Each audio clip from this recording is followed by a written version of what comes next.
Chapter 1. A God Among Us. "Hurry, Inko!" All Might exclaimed as he and his partner rushed through the burning debris of the forest where the unidentified object they had learned All for One was tracking had crashed. The hero and his heroine partner Gravity Girl had no idea what was in the crashed object, but if All for One wanted it, they knew they couldn't let him have it. "I found it, Toshi," she said, looking what looked like a rocket that was barely damaged from the crash. She saw an odd-looking diamond crest with a strange pattern on the front. "Is that an S?" She touched it and it glowed red for a moment before the hatch opened. "Toshi!" she gasped, and All Might rushed to her. Inside the rocket was a baby clutching a green crystal. The baby began to cry, and Inko lifted the baby up into her arms and began to softly hum to him, quieting him down. "Why would someone put a baby in a rocket?" she asked the symbol of peace. "I'd like to know that as well, my dear." The two looked up to see All for One hovering over them. "Inko, take the child and run," All Might said, standing between them. "But what about?" Inko argued. "I'll be fine, I'll find you later." All Might flashed her a thumbs up. "Just run." She ran as All Might began to battle his enemy, and she did not stop till they found a small town. She found a hotel and went up to check in. She booked a room under her name Inko Midoriya, and when the hotel clerk saw the baby in her arms, she gushed and asked his name. His name? Inko blinked, caught off guard. It's The green-haired baby smiled up at her. "Izuku. His name is Izuku Midoriya."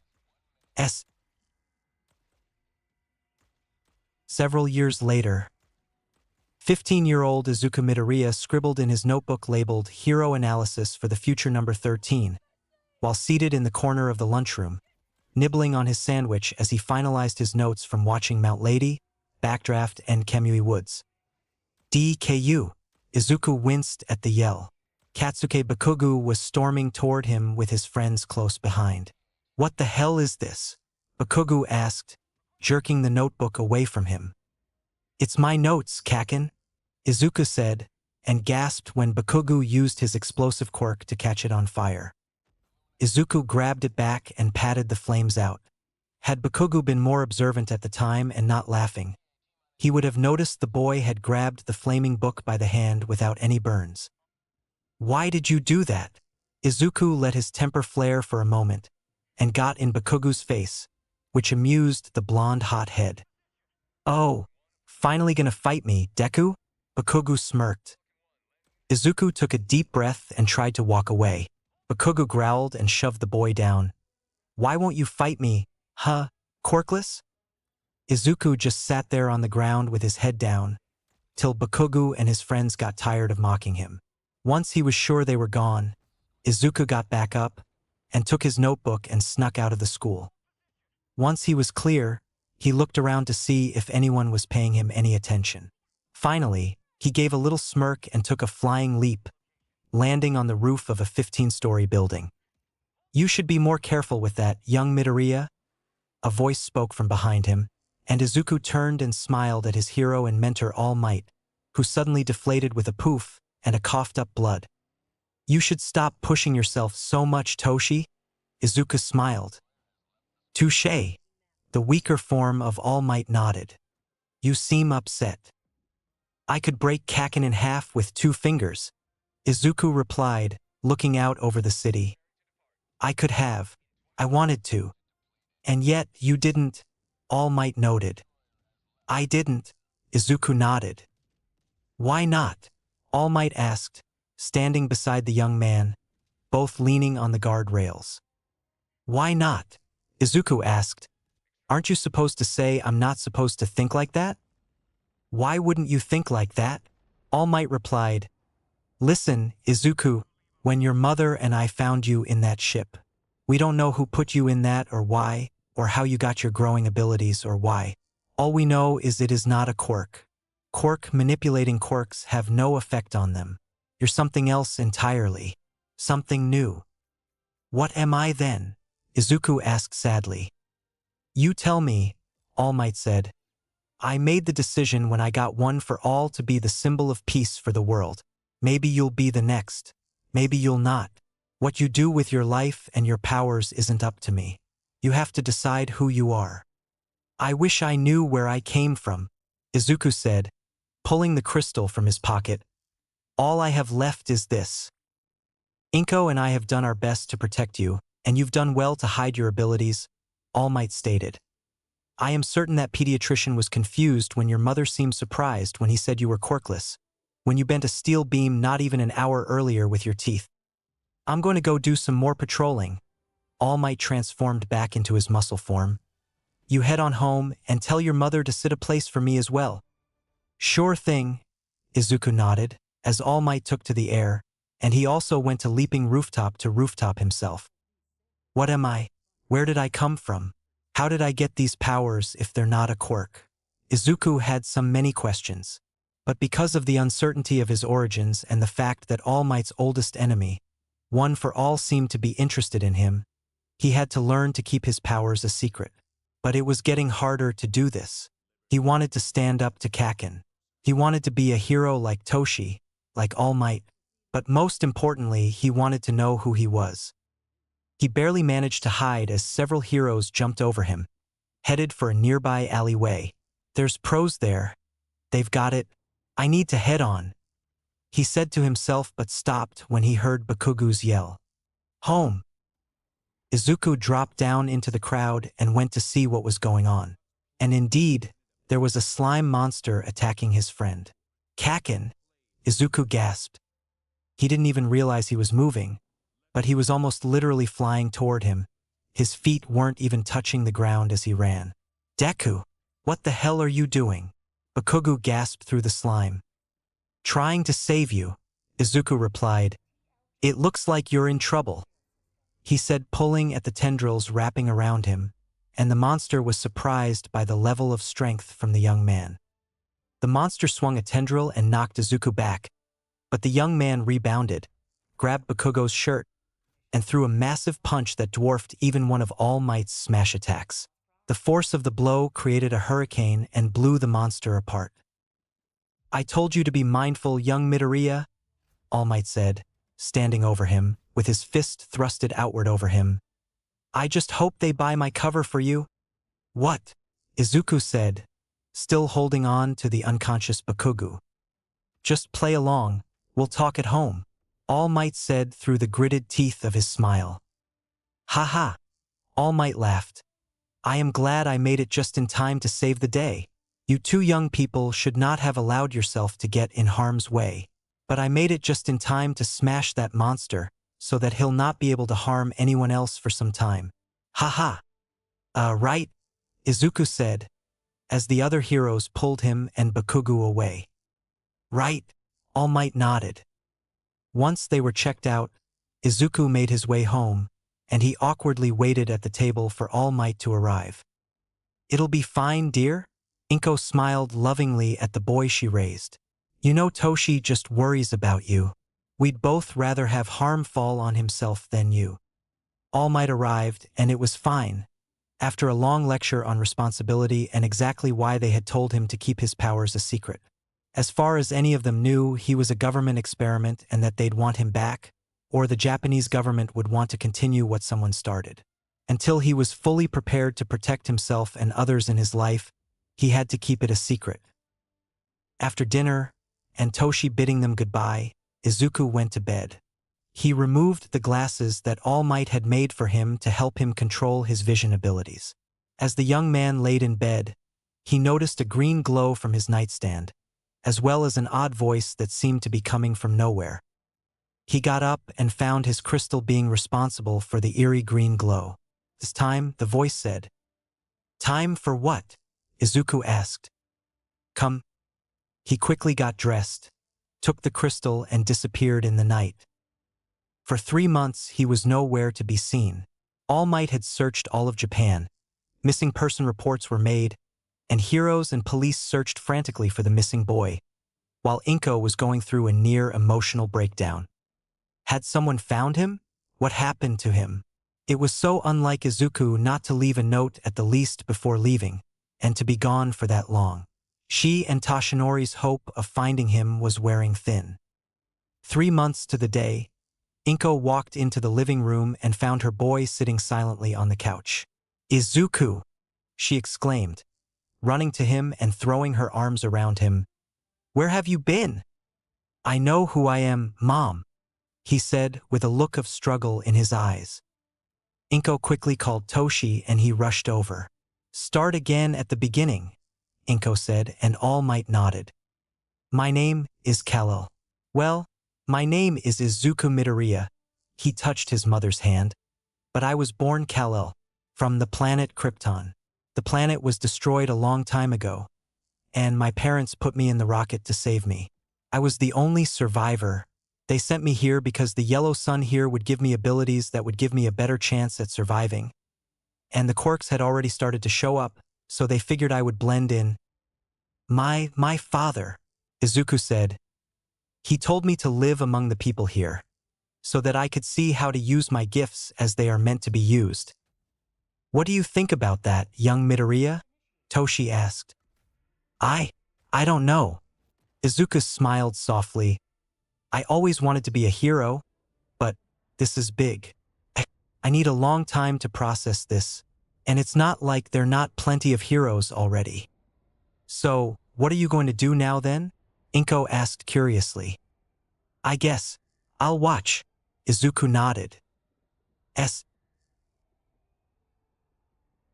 Several years later, at the Diaripiernetto, one of Japan's finest newspapers, staff were running all over the place trying to make deadline.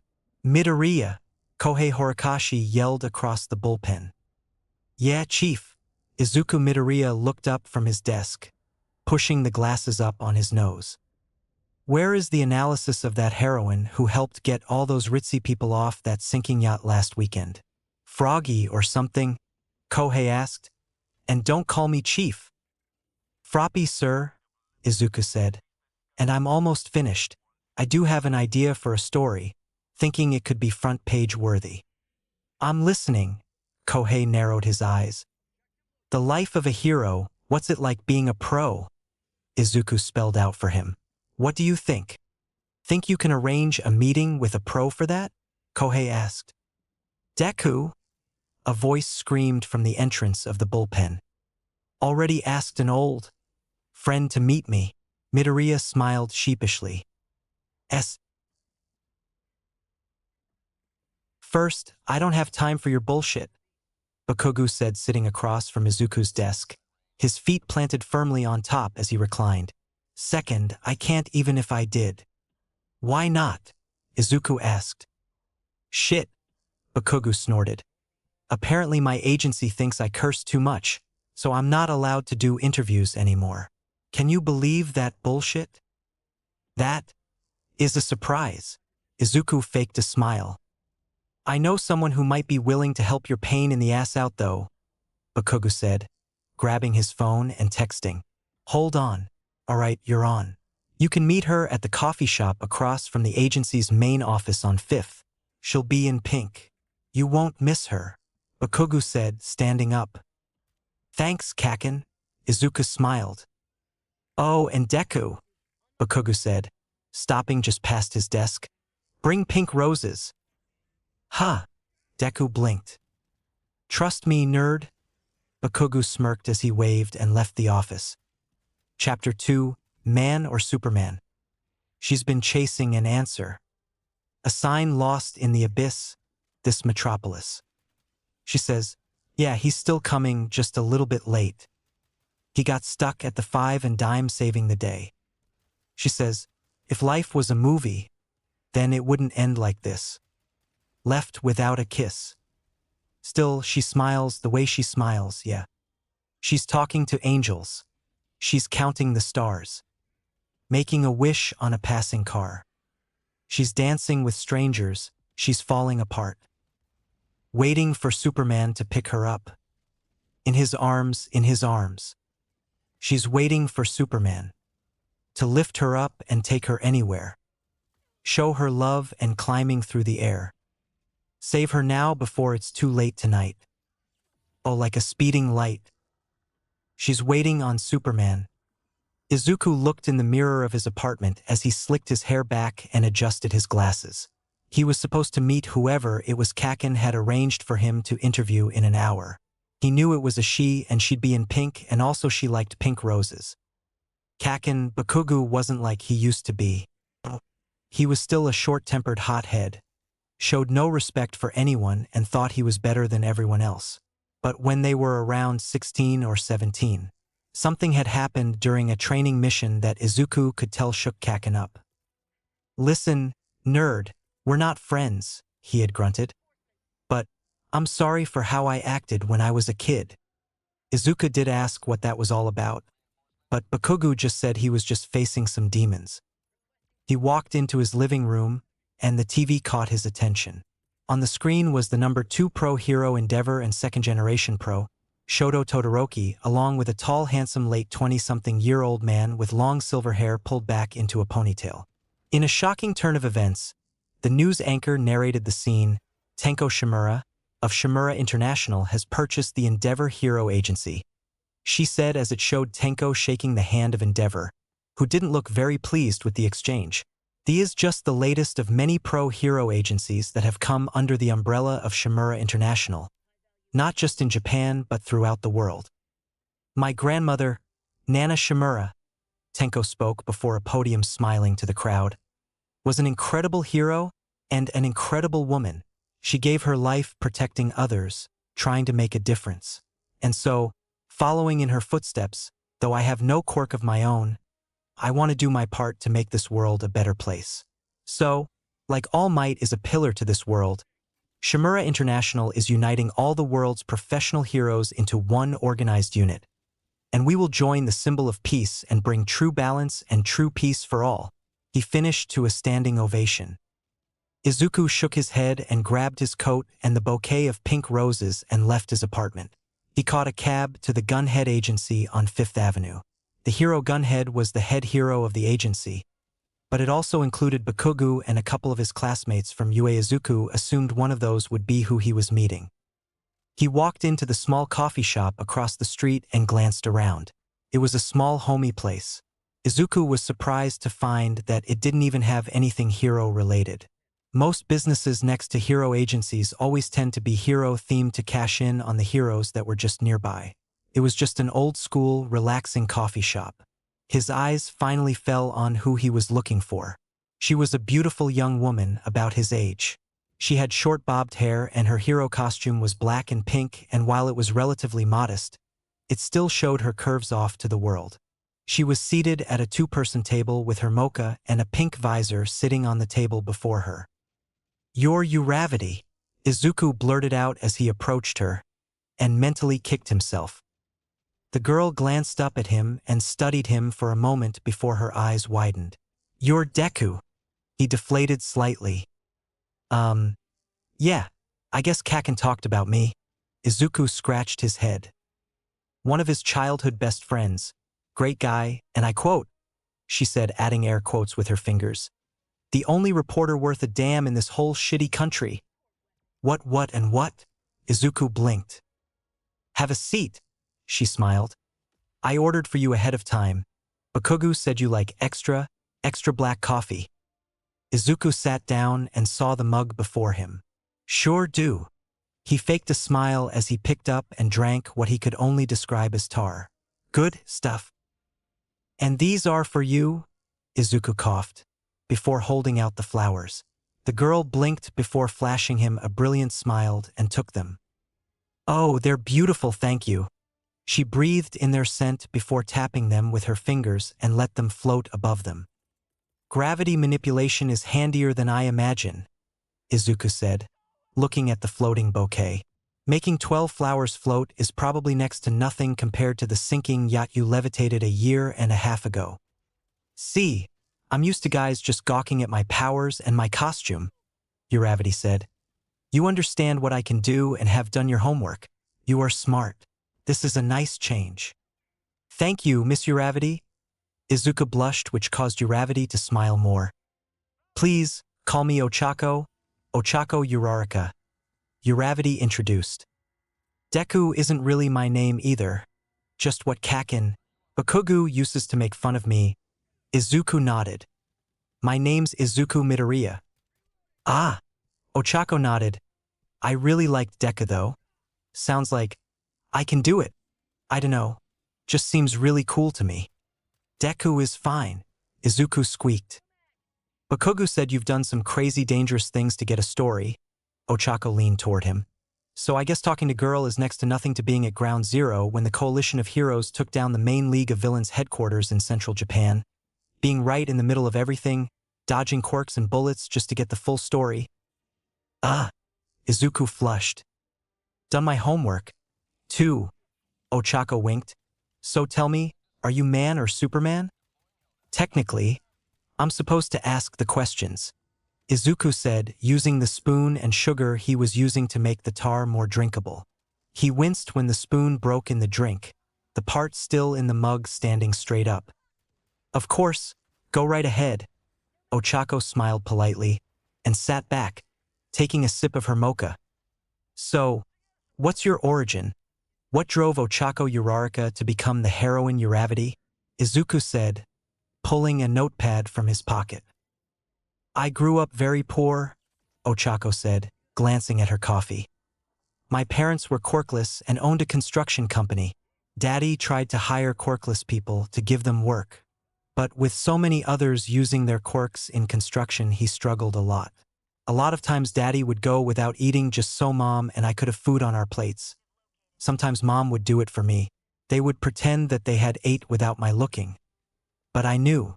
I wanted to be one of the top heroes so I could make enough money to help them live comfortably after all they had sacrificed for me. That's really noble. Izuku sniffled, rubbing his eyes. Thank you. Ochako nodded.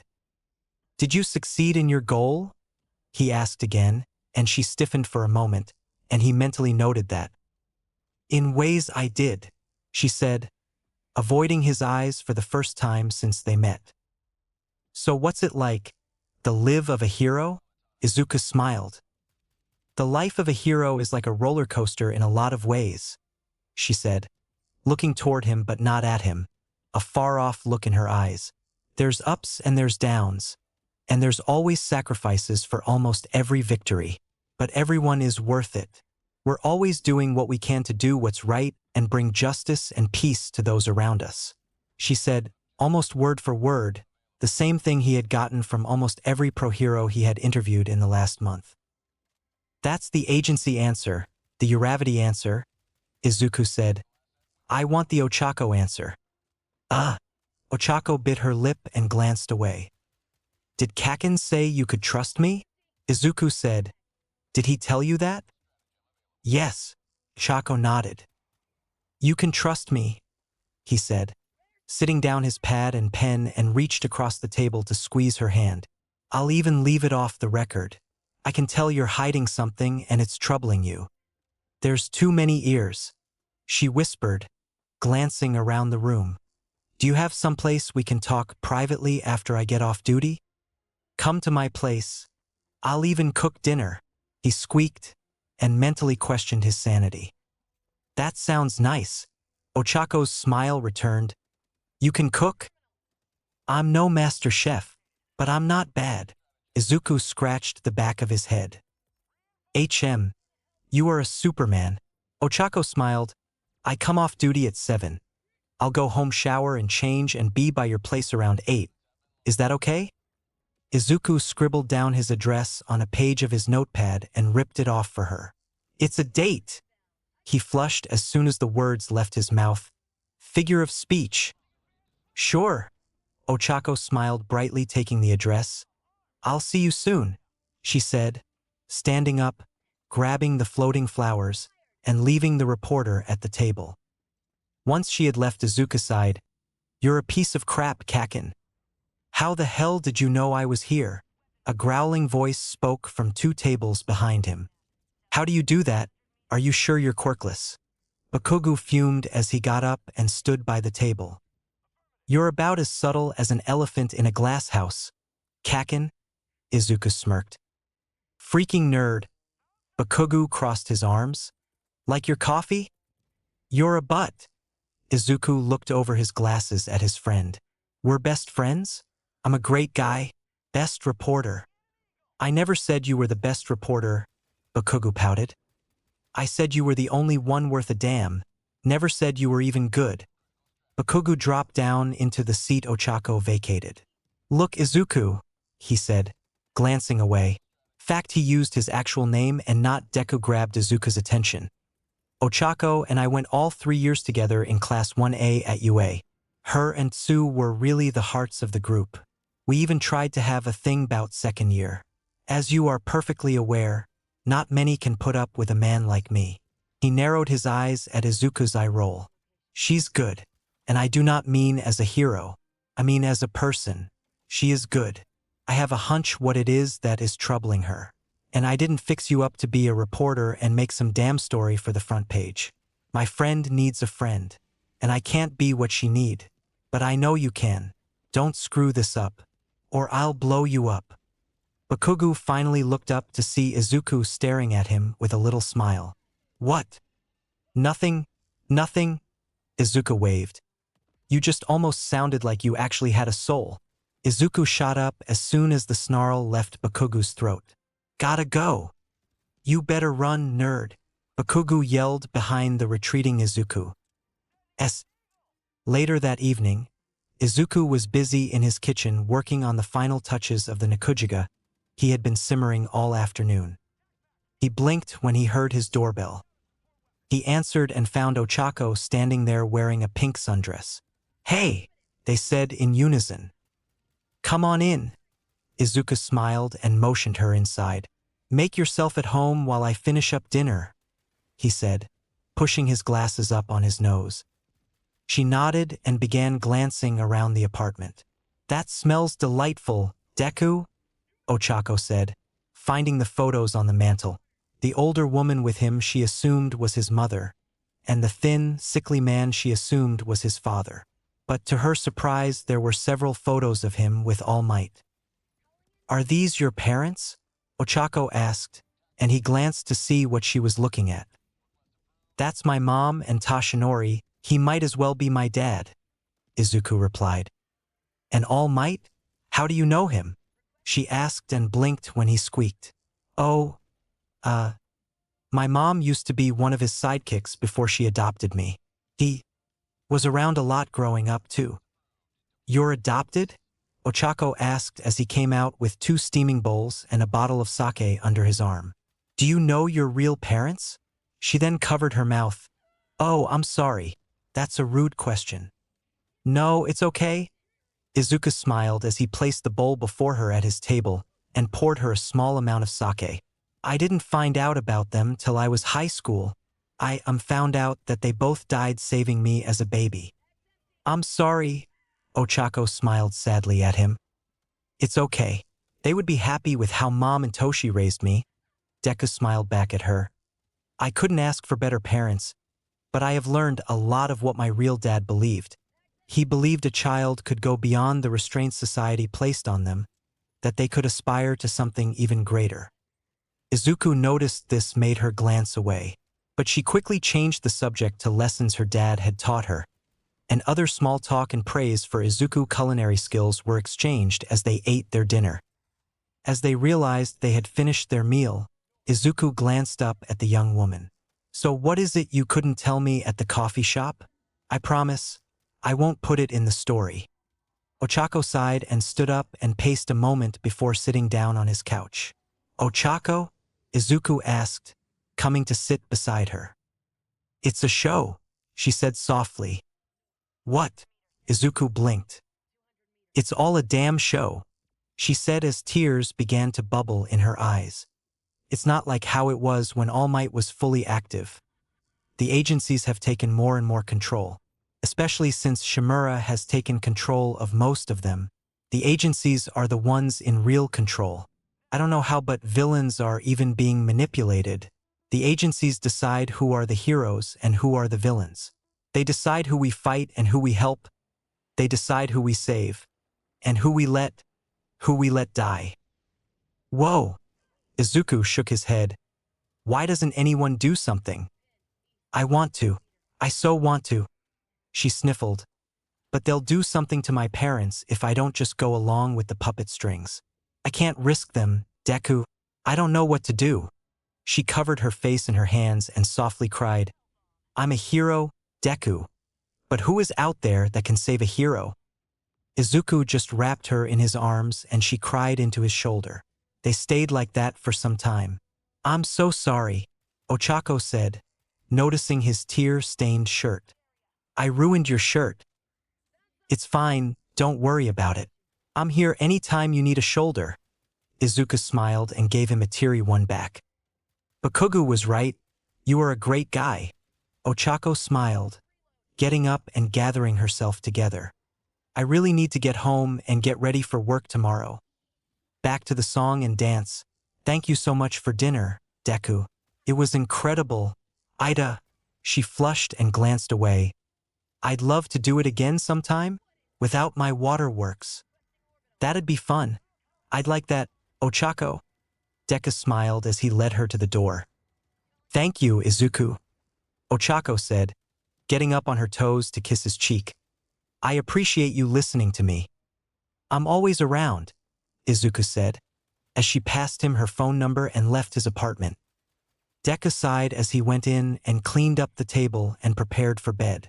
But all throughout, Ochako's words echoed in his mind, mixed with words he heard so many years ago. As he laid down in bed, he couldn't sleep. The words just grew louder in his mind. Live among them, Kal-El.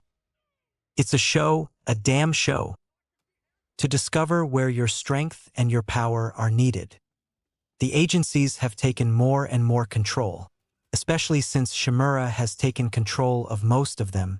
The agencies are the ones in real control. Always hold in your heart the pride of your special heritage. The agencies decide who are the heroes and who are the villains. They decide who we fight and who we help. They decide who we save and who we let die. They can be a great people, Kal-El, they wish to be. They only lack the light to show them the way. For this reason above all. I don't know what to do. I'm a hero, Deku. But who's out there that can save a hero? Their capacity for good. I have sent them you, my only son. Mom! Inko Midoriya gasped and rushed into the living room, finding her son in pajamas. Izuku, honey, what's wrong? Inko asked in concern. Everything, Mom. Everything's wrong. But I know what I have to do. He smiled. I know why I was sent here. I can do something. I can do something, Mom. Inko said nothing but gave a little nod and turned and left her confused son. A moment later she came back and handed him a box. He opened to find a blue and red suit. I had a feeling you'd make this decision. I made this for you. It's made from the same material Toshi's costumes are made from. It can take probably as much of a beating as you and he can. And I made the symbol on the front. It was on the ship we found you in. Never did find out what the S stood for. It's not an S, Izuku said, looking at the suit. It means hope. Then it is very fitting. Inko said, I'm your mother, even if I never carried you. I'll always worry. But I knew this was the path you would end up on. I had hoped you would be ready when this day came. She then looked her son in the eye. You are ready. Thank you. Izuku hugged his mother tightly, then stiffened when he heard Bakugo's voice across town scream, Ochako! Izuku and the suit were gone in a flash, and his pajamas thrown across the arm of the couch. Go get him, son, Inko said proudly. Bakugo and Ochako rushed into action in the devastated downtown. They were called in as two other heroes were knocked out by this powerful Nomu appeared out of nowhere. We have to get it away from the people, Ochako said, touching a piece of rubble and allowed it to float in front of Bakugo, who blasted it into shrapnel that hit the Nomu, but had no effect. Watch it! Bakugo and Ochako tried to get away from the beast, but she was hit in the back by the rampaging beast. She yelped in pain and bounced along the ground. She could only see stars for a moment and got to her hands and knees trying to pull herself together. She glanced up when she heard Bakugo scream her name. Her eyes cleared enough to see a car being thrown toward her. But to her and Bakugu's terror there were a family inside, so the explosive hero couldn't blast it. She could only brace herself and wait for the hit. A hit that never came. She opened her eyes and saw the bumper just inches away from her. She watched in silent awe as the car was lifted easily by the man under it. The man was wearing a blue form-fitting suit with red accents and a long flowing cape behind him. His messy green hair and cape billowed in the night air as he easily balanced the car over his head. "Are you okay, Miss Uravity?" he asked with a kind smile. Yeah. Who are you?" she forced out. "Just a friend," he smiled. "Watch it, Cape Boy, incoming," Bakugo bellowed, and the man glanced to the side to see the Nomu rushing. "He's super strong, watch." Ochako, Bakugo, and the Nomu all froze in shock when the man caught his fist with one hand while holding the car up with the other. "Out."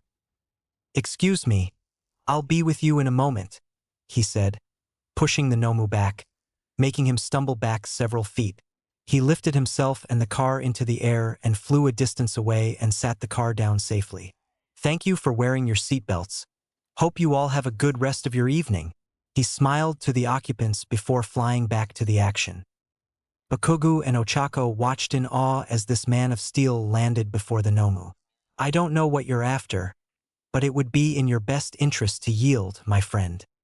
The Nomu roared and threw a punch at the S symbol on the man's chest that didn't even seem to make him rock.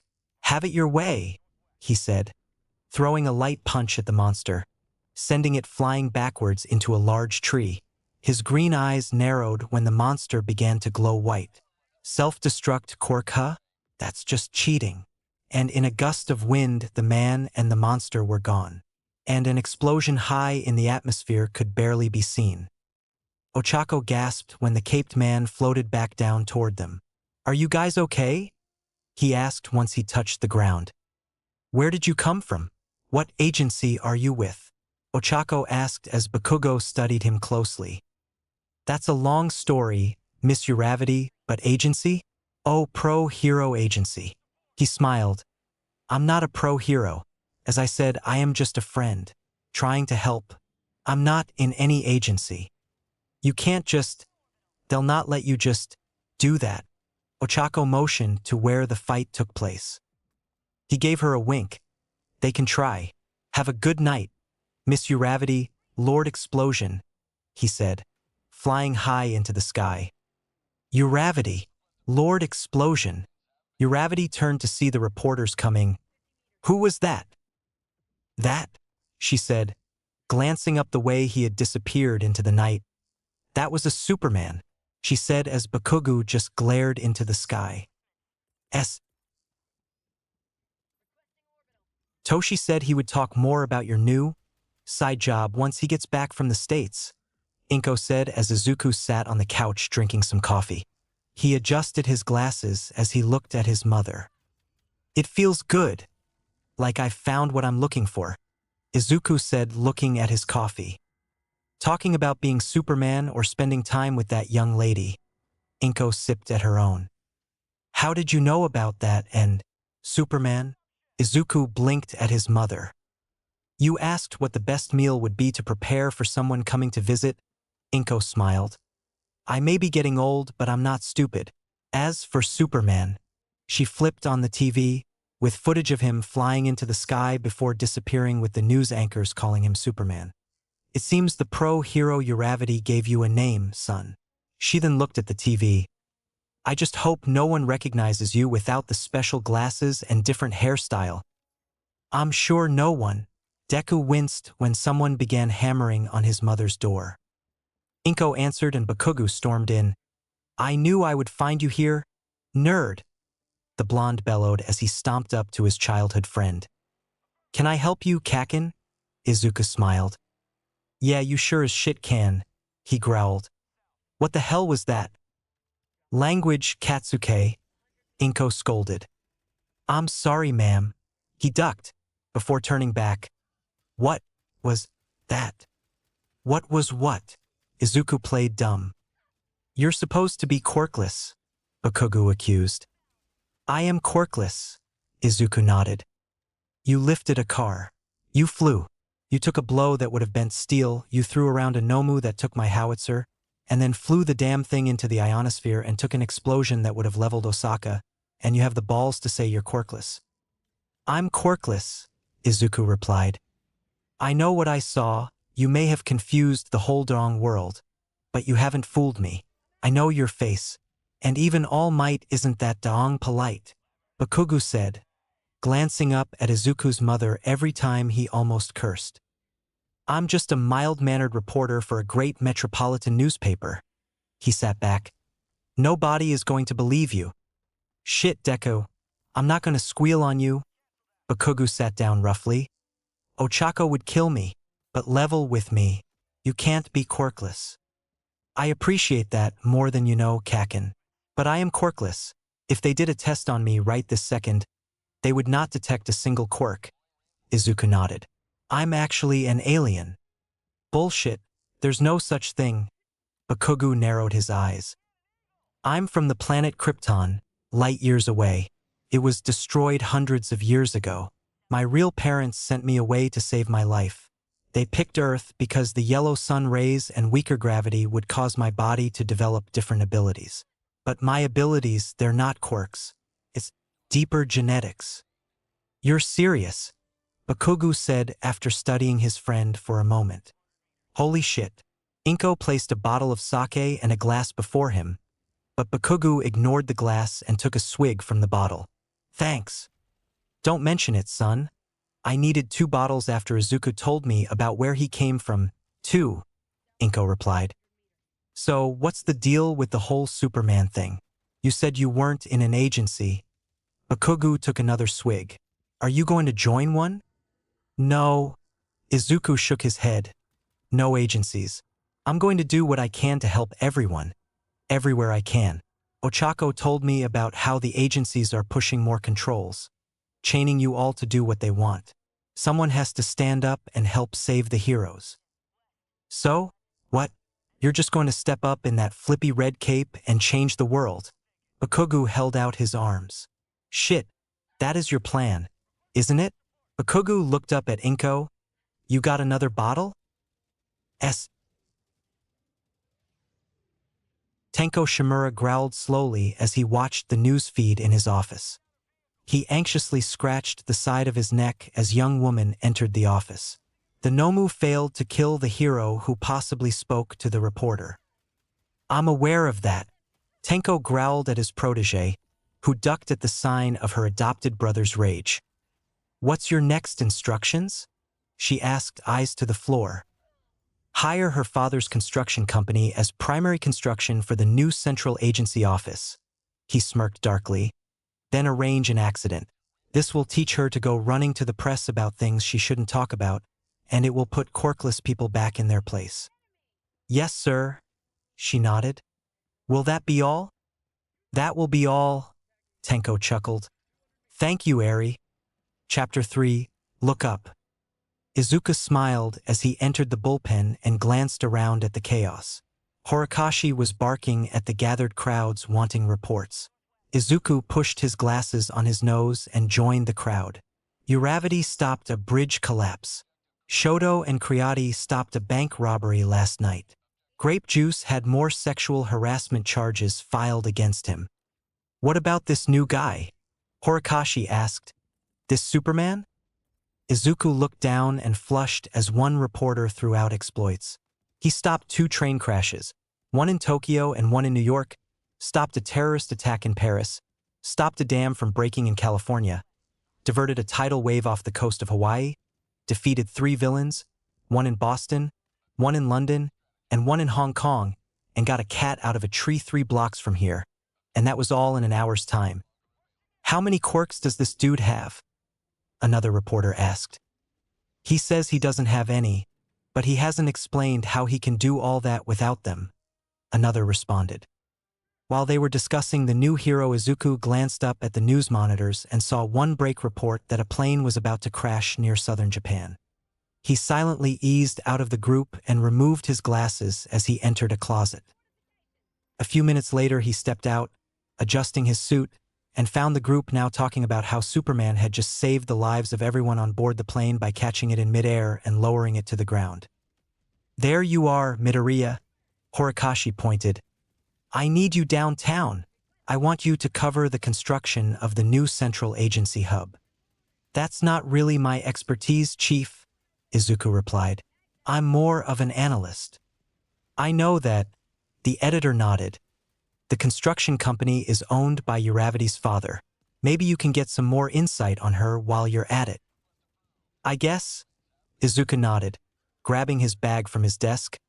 "I'll get right on it, Chief." "Good," Horikoshi nodded. "And stop calling me Chief." Izuku got out of the cab and started toward the construction site and was about to flash his credentials when a familiar voice called from behind the gates. "DKU." He smiled when Ochako came rushing toward him, out of her hero gear and now in a pair of form-fitting jeans and a pink t-shirt. "He's with me," she said, grabbing Izuku by the arm.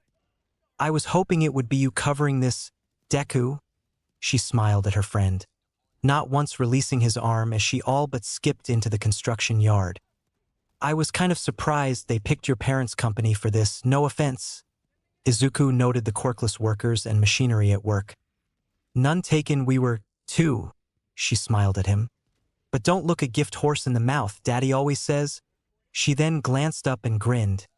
"Speaking of which, Daddy." An older man looked up from a table with prints and smiled and waved at the heroine. "They're my hero." He then glanced to the young man his daughter had yet to release her vice grip on. "And you must be this reporter she won't shut up about." "Pleasure to meet you, Mr. Uraraka, sir." Izuku held out his hand and the foreman took it and nodded at the firm grip. "Pleasure's all mine, Deku." He smiled. "It is Deku, right?" "Izuku Midoriya, actually, but Deku is fine." He nodded. "Do you have time for some questions for the paper?" "Well, after I get that damn problem with the crane up there straightened out. Got some questions for you as well, young man," he said, giving him a firm stare down. "You keep your boyfriend occupied while I do my thing, baby girl?" Mr. Uraraka asked, and both Ochako and Izuku flushed. "We're just friends, Daddy," Ochako choked out, finally letting go of Izuku's arm.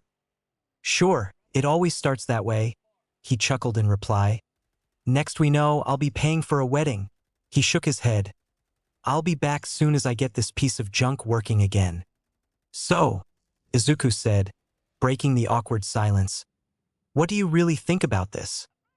The smile and color faded from Ochako's face. "I hate it." She took a deep breath. "When this is done, the chains will be fixed right here. Sure, the world will have a big shining white symbol of a fake hope, but it's going to be such a mess." "Any idea what the end game is for all of this?" Izuku asked as they walked around. "Who knows?" She shrugged, kicking a piece of dirt. "But," she turned and saw the massive Shimura Tower. "There's a reason he made his home the tallest building in the city. He loves to look down on those he feels are under him." Izuku frowned and stared at the tower. He lowered his glasses slightly and zoomed in to see Tenko Shimura watching the site closely, as if he was waiting for something. Izuku closed his eyes and tuned out Ochako and began listening carefully to the construction site for anything out of the ordinary. His eyes widened when he picked up a faint signal going from the broken crane to Shimura Tower. "Hey, Ochako? Is there a potty nearby? My lunch isn't settling well." "Oh yeah, sure, Deku." Ochako smiled understandingly. "It's right around the corner that way." Izuku nodded and quickly ducked around the corner. Soon as he was out of her sight, he reached up and pulled open his shirt, revealing the symbol of his uniform under his suit. Ochako watched him leave before turning back to look out over the view of the city. But the city was the least of her thoughts. "Boyfriend? She said, bouncing the idea in her head. Before she could entertain it any farther, she gasped when explosions rocked the construction site. The blast threw her on the ground, and she looked up to see the site in ruins. "Daddy!" she screamed, climbing back to her feet. and rushing to find her father and help who she could. She rushed in and began helping to lower the weight of the rubble for the workers trying to help those trapped. "Where's Daddy?" Ochako asked one of the workers. "He was in the crane working on the controls when the explosion happened," one of the workers said, pointing up at the crane that was about to fall sideways and was already on fire. Ochako gasped when she saw her father unconscious and the flames inching close to him. "Daddy!" But before she could even make a move toward it, Superman swooped down from the skies and landed on the crane. Superman glanced around the construction site and could see Ochako and the uninjured workers had it mostly under control. He then glanced down and used his super hearing to pick up a faint heartbeat, but a heartbeat nonetheless and breathing. He narrowed his eyes and triggered his X-ray vision and could see multiple broken bones, but his spine was fine, he could move him. The crane wouldn't last but a few more seconds, so he had to move fast but gently. He grabbed the door and ripped it off before sliding down into the crane's controls. He unsnapped Mr. Uraraka's harness and gently lifted him into a cradle. He lifted off as the crane began to fall, and he flew quickly around and caught it by his shoulders. "Now what are you going to do, Deku?" Superman thought to himself as he looked over his situation. With Ochako's father's injuries, he had to hold him with both arms to avoid farther injuries, but he was in an awkward position holding the crane. "Hold on!" He heard Ochako's voice and glanced up to see her and the workers running toward them with massive steel girders obviously made light by Ochako's quirk. They stood them up under them, and Superman gently lowered the crane down onto them, then continued down toward Ochako. "Daddy!" she gasped as Superman landed before her. "Is he?" "He's hurt, but he's alive," Superman replied comfortingly. "Has anyone called an ambulance?" On cue, the EMS pulled up and rushed out with a stretcher. Superman gently laid him down and told the first responders of his injuries. "Thank you for your help today, everyone," Superman said, glancing around at the gathered workers. "Your fast thinking and acting saved a lot of lives today. You're real heroes." He smiled before he took to the sky again. Ochako watched them load her father into the ambulance, and the adrenaline began to finally fall, and she realized someone was missing. "Izuku!" she gasped and began looking around.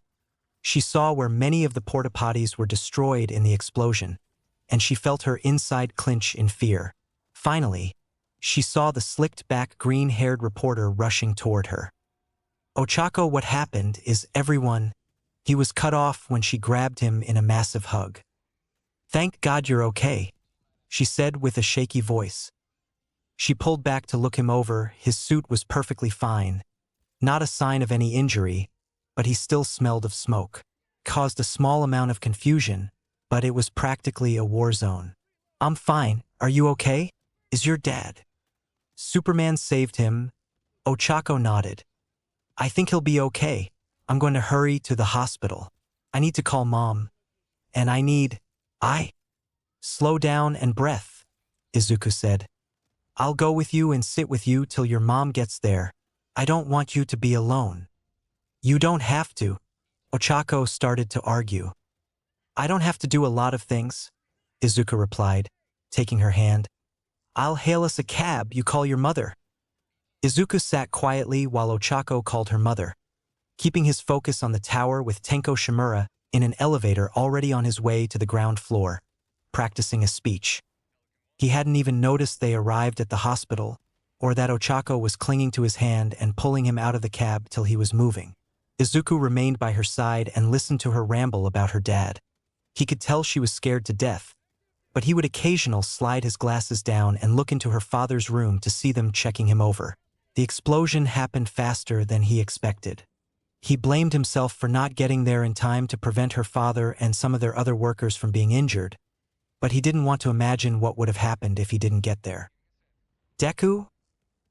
He blinked and pushed up his glasses and glanced up to see Ochako with an older woman who had to be her mother. "This is my mom."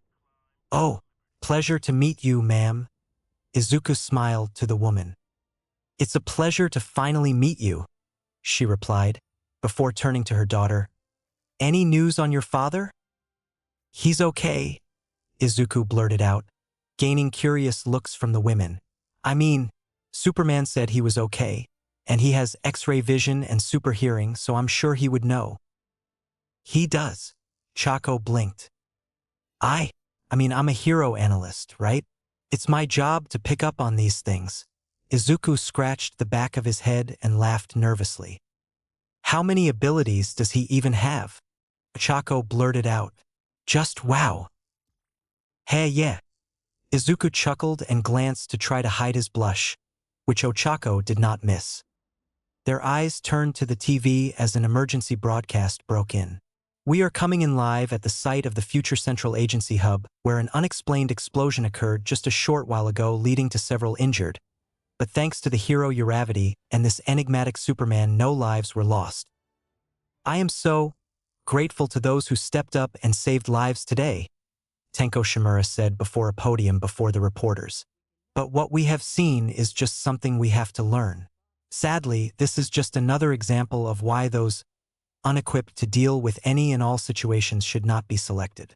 While I by no means say the quirkless should not work in these fields, but to not utilize those with abilities that could have prevented this accident today is sadly irresponsible. I'll be bringing in another company that will be better suited for the task at hand. My thoughts and prayers are with Mr. Uraraka and those injured today. Thank you. It wasn't an accident, you bastard. Ochako shot to her feet and shouted at the TV, before flushing at her mother's look. Sorry. I know that, Ochako, Izuku said, gaining Ochako and her mother's attention. And I'm going to prove it. No major workers' comp injury in years, and suddenly a massive explosion? No way. Don't worry. I'm going to clear your dad's name. Deku. Ochako breathed at the steel in his voice. Uraraka family? Mrs. Uraraka turned to the doctor and Izuku started to stay seated. But Ochako would not have it. She grabbed his hand and pulled him along. His arm is broken in 3 places, his ankle is going to need some screws put in, and he has some minor burns. It's Superman hadn't got him out of there when he did. The fall would have been the least of his problems, the doctor explained. So when can I get back to work? Mr. Uraraka's voice broke in, and the 2 women rushed to his side, hugging and kissing him, thankful he was all right. I'm all right, I promise, he said, embarrassed by the attention. They stopped for a moment when they heard sniffling and glanced up to see Izuku silently sobbing. Deku. It's just a beautiful moment, he said, wiping his eyes. Later that night, Superman flew over the city, holding a phone on his ear. I'm glad he's doing better. Keep me posted on how his surgery goes tomorrow. Okay. Ochako. Thank you so much for everything, Deku, and for believing that it wasn't Daddy's fault, Ochako replied.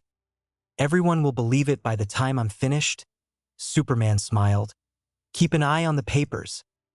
Will do, she replied, and he noticed a slight hitch in her voice.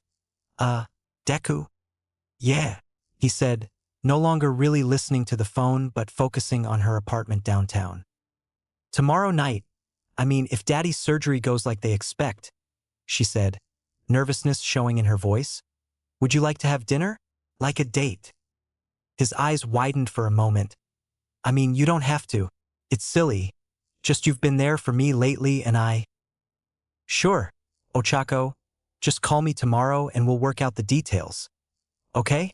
He couldn't contain the smile. Great. That's good. We'll do it. Make plans, she stammered. Thank you for everything, Deku. Good night. Good night, Ochako, he replied, hearing her hang up the phone. Then he heard her shouting yes from her apartment. He had one more job to do before he called it a night himself. Tenko Shimura fumed at footage of Superman saving the day again. This wild card was becoming a problem. But he's dealt with worse problems. His sensei taught him well. He would use his quirk well, and soon the world will be back as it once was. Once again, all would be for one. He blinked when he senses someone staring at him. He turned his desk chair to see Superman hovering in the air above his balcony, arms crossed and death glare on his face directed right at him. He got up and walked out on the balcony, looking up at the Man of Steel and smiled. Superman, what brings me the honor of meeting you? Do you need advice on joining a hero agency? Tenko smiled. I can line you up. I'm not going under your control, Shimura, Superman replied. Oh, but that's too bad. Seeing as you can't use all those marvelous quirks of yours legally without joining an agency. Tenko laughed. It's the law, you know? I have no quirks, and I don't mind being tested to prove it, Superman replied. What I can do, it's something beyond you. Fair enough. What's your price? Tenko asked. You can't buy me either. Superman shook his head. Tenko laughed. Everyone has a price. It seldom is money. Empty Lady loves her fame and beauty. Midnight. Rather not talk about that one. Wives, husbands, children, family, even All Might has a price. So what's yours, I wonder? You're constantly saving Uravity? Is it the lovely Ochako? He noticed a slight flash in the hero's eyes. My price, Superman smirked. You gone from power. Oh, but that's impossible. Tenko chuckled. Everything below me, he motioned to the city. I control it all, the businesses, everyone works for me whether they know it or not. Every single hero, even the ones not officially sold out yet, they're mine. Even Ochako. He laughed and scratched his neck. Nothing but little toys for me to play with. I don't know what your plan is, Shimura, Superman said. But know to achieve it, you'll have to go through me. And if you want to find me, Superman smirked at him. All you have to do is look up. Tenko growled in anger at the dig at him as Superman took to the skies. He stomped back into the office, picked up the phone and pressed a hidden button. I need the League gathered. Now. Chapter 4. Secrets. The Oki Mariner had taken all she could take and was slowly sinking in the water. The crew was just making their way home when they ran into a sudden storm. Lightning struck the ship and hit just right to cause a horrible explosion that crippled it and caused it to begin gaining water. Tsuyu Azui, better known as the hero Froppy and member of the Oki Mariner crew, jumped around the damaged upper deck and helped other crew members get on lifeboats and saw them making their way to land. Once she saw they were okay, she went back to the captain and Sirius. Karo, everyone is safe, the frog-like heroine said as she approached. Good. Now you two get out of here, Captain Selkie said from under some wreckage, pinning him down and even with jagged metal piercing his shoulder. We're not leaving you, Sirius yelled, years running down her face. The captain goes down with his ship, Selkie replied, coughing up little big of blood. We're not leaving you, Sirius whispered, taking his right hand. Karo, Froppy croaked softly, taking his other. It's what heroes do, Karo. Water rushed over the edge of the sinking ship and rushed across their ankles for only a moment before the ship jerked and began to rise. What? Sirius asked as the ship lifted completely out of the water and began moving toward land. Froppy. On it, she said, leaping to the edge and crawling down the hull of the ship to see what was happening. She saw the flowing red cape first, framing the man's frame like wings. Karo? Superman glanced up at the frog heroine and smiled with kind green eyes. Hey, milady, he greeted. She flushed and nodded before turning and crawling back up the hull and returned to her captain and first mate. What's going on? Sirius asked. An angel, Karo, Froppy smiled. From what I've seen, that's a good description of Superman, Momo Todoroki said as she worked on Ochako's hair. He was incredible, Karo, Tsuyu replied. Seen one super-powered hero? Mina Ishido, the heroine known as Alien Queen, shrugged as she painted Ochako's nails. You've seen them all. He was different, Karo, Tsuyu argued. His eyes. The doorbell rang, and the girls glanced up. Oh, must be Prince Charming, Momo teased the suddenly flushing Ochako. Stop it, Ochako chastised them. He is kind of charming. I'll get it, Karo. She hopped to the door. She opened and looked up, and a pair of green eyes jumped out at her instantly. Hi, milady, Izuku smiled. pushing his glasses on his nose. This is Ochako's place, isn't it? He said, checking the number on the door again, as Tsuyu placed her fingertip to the corner of her mouth and nodded. Hi, Deku. He heard from inside and he stepped in and his eyes widened at the pretty pink dress and perfect amount of makeup to make Ochako look even prettier than ever. These are my friends Tsuyu, Mina, and Momo. Froppy, Alien Queen, and Kriati. Izuku smiled at the two. The three eyes widened at the easy recognition. I'm a fan. He grinned. It's an honor. He is a charmer. Mina nudged Ochako and Momo rolled her eyes. Tsuyu never stopped staring. Well, the cab's waiting. You ready for your night on the town, Ochako? Izuku smiled, and she started to take his arm but stepped back a moment. I forgot my purse. I'll be right back. She went to her bedroom with Momo and Mina in tow, likely to get some last-minute advice. Izuku blinked when Tsuyu walked up with a tilted head. Thank you, she smiled up at him, for saving us. I don't know what you're talking about, Izuku squeaked. Don't worry, Karo, she nodded. Your secret is safe, but I wouldn't keep it from her long. She really likes you, Karo. Meanwhile in the bedroom, Momo spoke to Ochako as she checked in her purse. If it goes south, text me SOS and I'll call in a fake emergency to get you out, Momo replied. And I put a couple condoms in your purse if things don't go south, Mina added, causing Ochako to flush. Mina, she chastised, turning to the pink-skinned heroine. Just, if it's good, don't waste time. She glanced away, like I did. You can't keep letting what happened to him haunt you, Mina, Ochako said sadly, reaching out to her friend. He wouldn't want that. Mina nodded, then forced a smile. Don't let my sulking ruin your date. Go. Have fun. Ochako looked uncertain but finally nodded and rejoined Izuku, taking his arm. Shall we? You kids go have fun, Mina waved. But not too much fun, Momo piped in. Karo, Tsuyu nodded. The three watched them leave. He did seem like a nice guy, Momo noted. Not hard on the eyes either, Mina agreed. He's super, Karo, Tsuyu said, and chuckled to herself.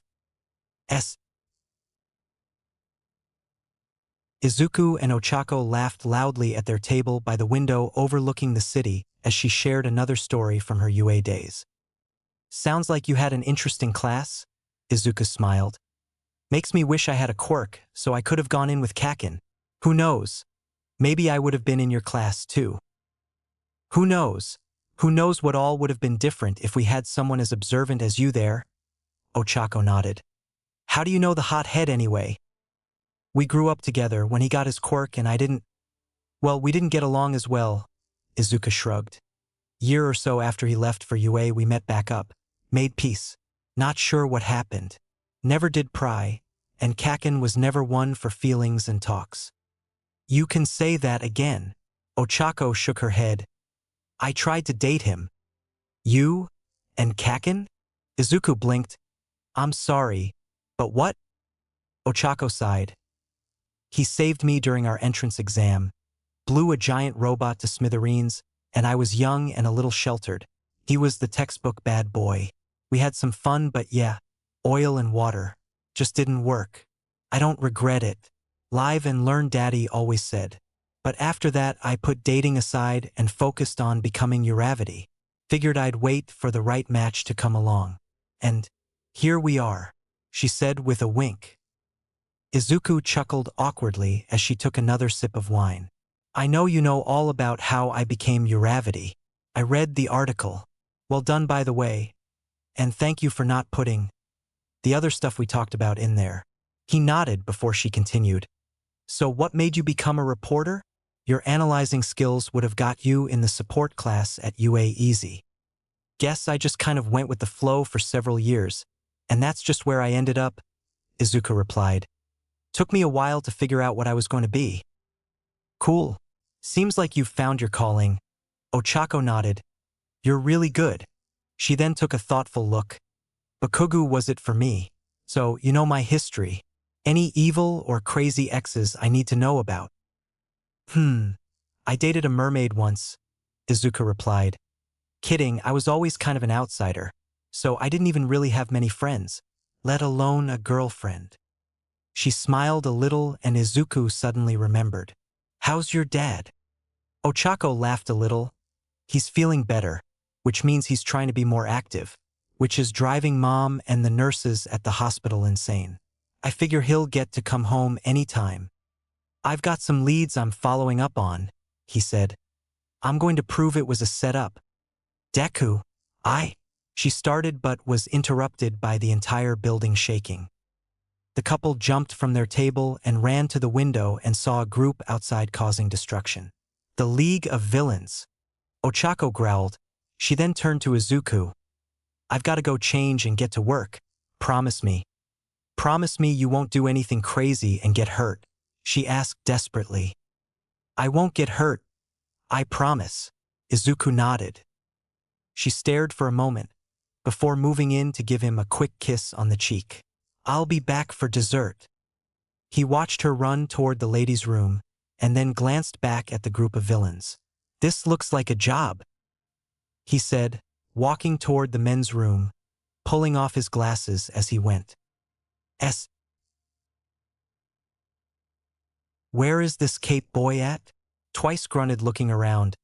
This is getting boring. I'm with Twice, Himiko Toga said, looking at her fingernails. I hear he's an alien.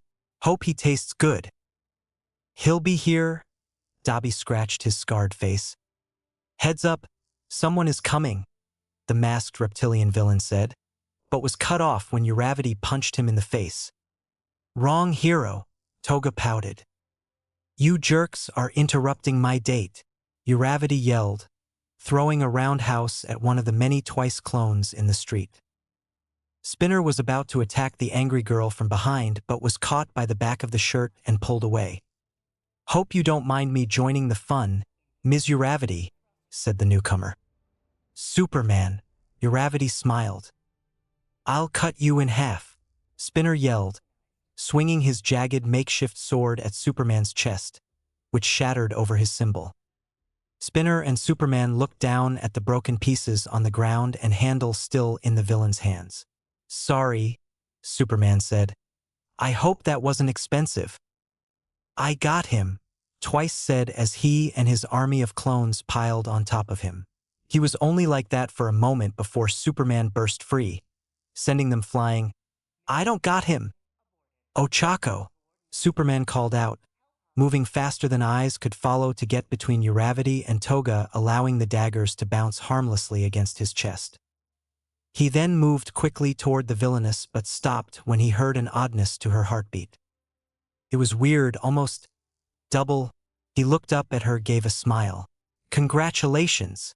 He smiled, refusing to harm her, instead grabbing her and hanging her by the back of the shirt on a light pole. Man of steel, huh? Dabi asked. Steel melts, he yelled, launching a massive wave of blue flame that engulfed Superman. Once the flames lit up, Superman was couched down with his cape half burnt. He stood up and revealed he had grabbed Toga and shielded her. You jerk. Friendly fire. You piece of crap, Toga shouted at Dabi. Superman glanced down at his damaged cape, then looked up at Dabi. My mother made this for me. Superman shot toward the villain and shoulder slammed him through the wall into the neighboring museum. You got these guys? Superman asked Uravity, who nodded. I'll be back with him in a second. All the lights were off except the few little exhibit lights.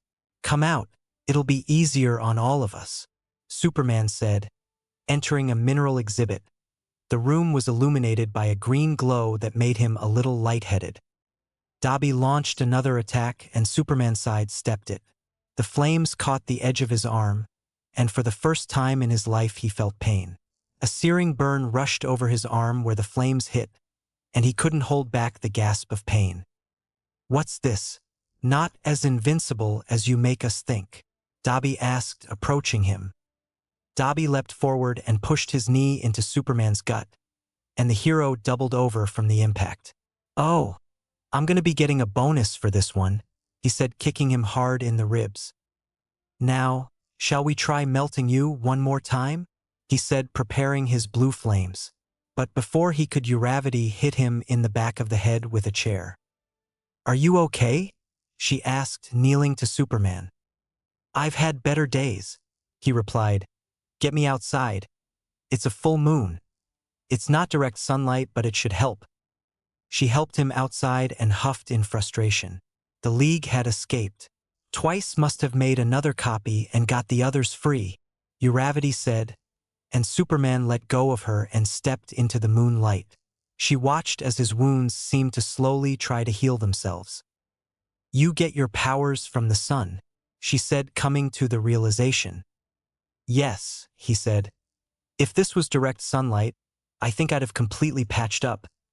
The moonlight helps, but it's just not cutting it. He then tested himself by lifting into the air a little. I'm gonna go to where the sun's up and see if that gets me healed up. Thank you for your help, Ms. Uravity. He then took off into the sky, but at a much slower pace than she'd ever seen him move. It then hit her that, during the fight, he called her Ochako. Wait, how did you know my real name? She tried to ask, but he was already gone. Ochako pulled out her cell phone from her belt and pulled up Deku and began typing a message. Hey, I gotta go to the agency and report this. Sorry, I'm having to run. Want to come back by my place tomorrow night? Catch a movie? I'll even cook. A moment later, her phone beeped a reply. Sure, sounds good. Let me know when you get home, okay? He'll be a good boyfriend? Ochako smiled to herself. I think I'll keep him. She then texted Momo, and next thing she knew, she was getting a group text by all three. Details. Now. Karo. Ochako blinked. Did she really just text out Karo? Wasn't quite what I had planned, but it served its purpose. Tenko nodded to Dabi. That will be all. I'll call you if I need you again. Have the League prepared. We move again soon. Dabi nodded and left his office. So, my heroic friend, you can be hurt. Tenko chuckled. I'll use your quirk well, Sensei. All for one. It's been too long since we've met a challenge. Sometimes, you do have to take matters in your own hands, Tenko said, opening his desk drawer and pulled out an amputated human hand and placed it over his face like a mask. Chapter 5 Revelations. Katsuke Bakugu always prided himself as a light sleeper, which is why he got an apartment on the top floor of his apartment complex, so that the sounds from the streets wouldn't disturb one of his favorite pastimes of sleeping. Tap, tap, tap. His eye twitched, but he made himself keep his eyes closed. Tap, tap, tap. What do you want, nerd? Bakugu shot up in bed and turned to the window where Superman was hovering, frozen mid-tap. The fiery hero opened the window and his old friend climbed in. What? He growled, then noticed the damage to the supersuit. The hell happened to you? I need you to do something, Izuku said. I don't have time for your shit, Deku. Bakugu crossed his arms. I need you to hit me, he interrupted him. Run that by one more time. Bakugu blinked in surprise. I need you to punch me in the face, Kakin. Izuku nodded. Is this a trick? Bakugu eyed him cautiously. During the fight tonight, I actually got hurt, Izuku explained. Fight? What fight? You were on a date with Roundface. Bakugu narrowed his eyes. Did you do something, nerd? The League of Villains showed up and we had to end the date early and fight bad guys. Izuku shrugged. We're meeting again tomorrow night at her place. Interesting, Bakugu nodded. Interesting? What's Izuku was cut off by a jab right to the face, but it hurt Bakugu far more than him. Izuku felt nothing but judging by the four-letter words of multiple languages flying out of the blonde's mouth as he cradled his fist. He wasn't so lucky. Whatever the hell it was, you're good now, you son of a shit. That hurts, Bakugu cursed. I didn't mean put your back into it. Izuku argued. I wasn't going to pass up an open invitation, Bakugo hissed. I need to check at the fortress. Izuku glanced out the window. Fortress? Bakugo asked, but gasped when he suddenly found himself out of his pajamas and in his hero gear. Never do that again. Bakugo pointed a finger at his friend. Never do that again. I've been meaning to show this to you for a while. Kaken? Izuku said, taking a step toward him. Oh, hell no, you aren't flying me, Bakugo said, but next thing he knew he felt a burst of speed and flying over the city headed north with Izuku holding him by one arm. I hate you so much right now. With Izuku's speed, it only took them minutes to reach the Arctic.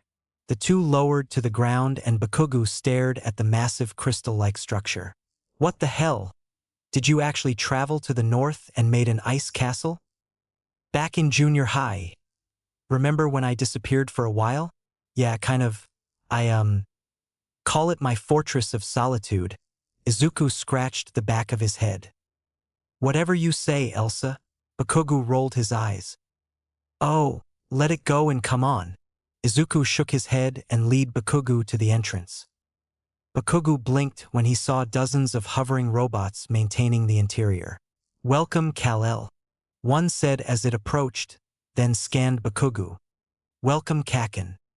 This way, Izuku said, and he walked toward the central platform. You have a bunch of robots? Yet you call this place a fortress of solitude? Bakugo said as he followed but taking in everything. They're not much for conversation, Izuku replied. The only one that really talks to me, and well, he's kind of stiff too, he said, placing a hand on the central platform, and it lit up in the shape of an S. A moment later, before them, a man who resembled an older Izuku appeared before them. Greetings, my son. Meet my dad, Jor-El, Izuku introduced before turning to the hologram.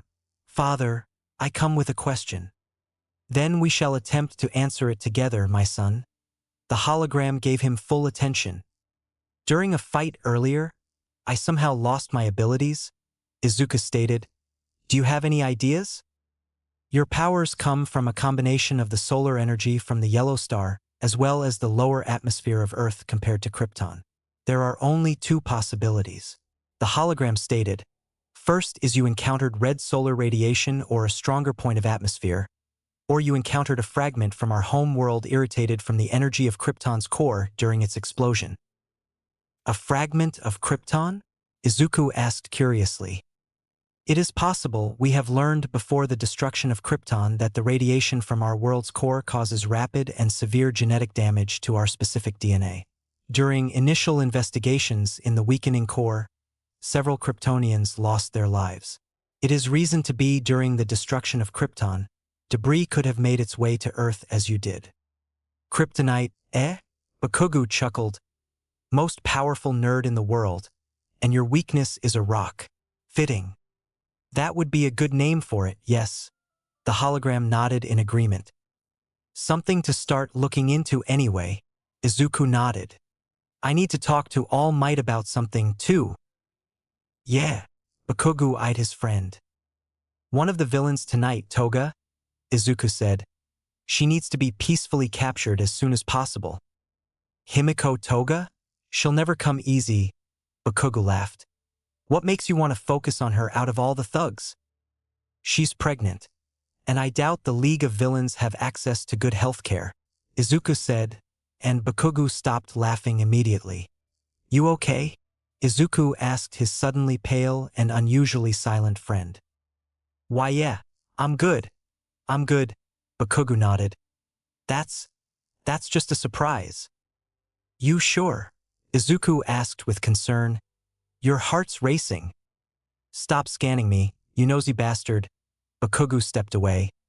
Get me back home so I can get some sleep and get to talk to the big guy.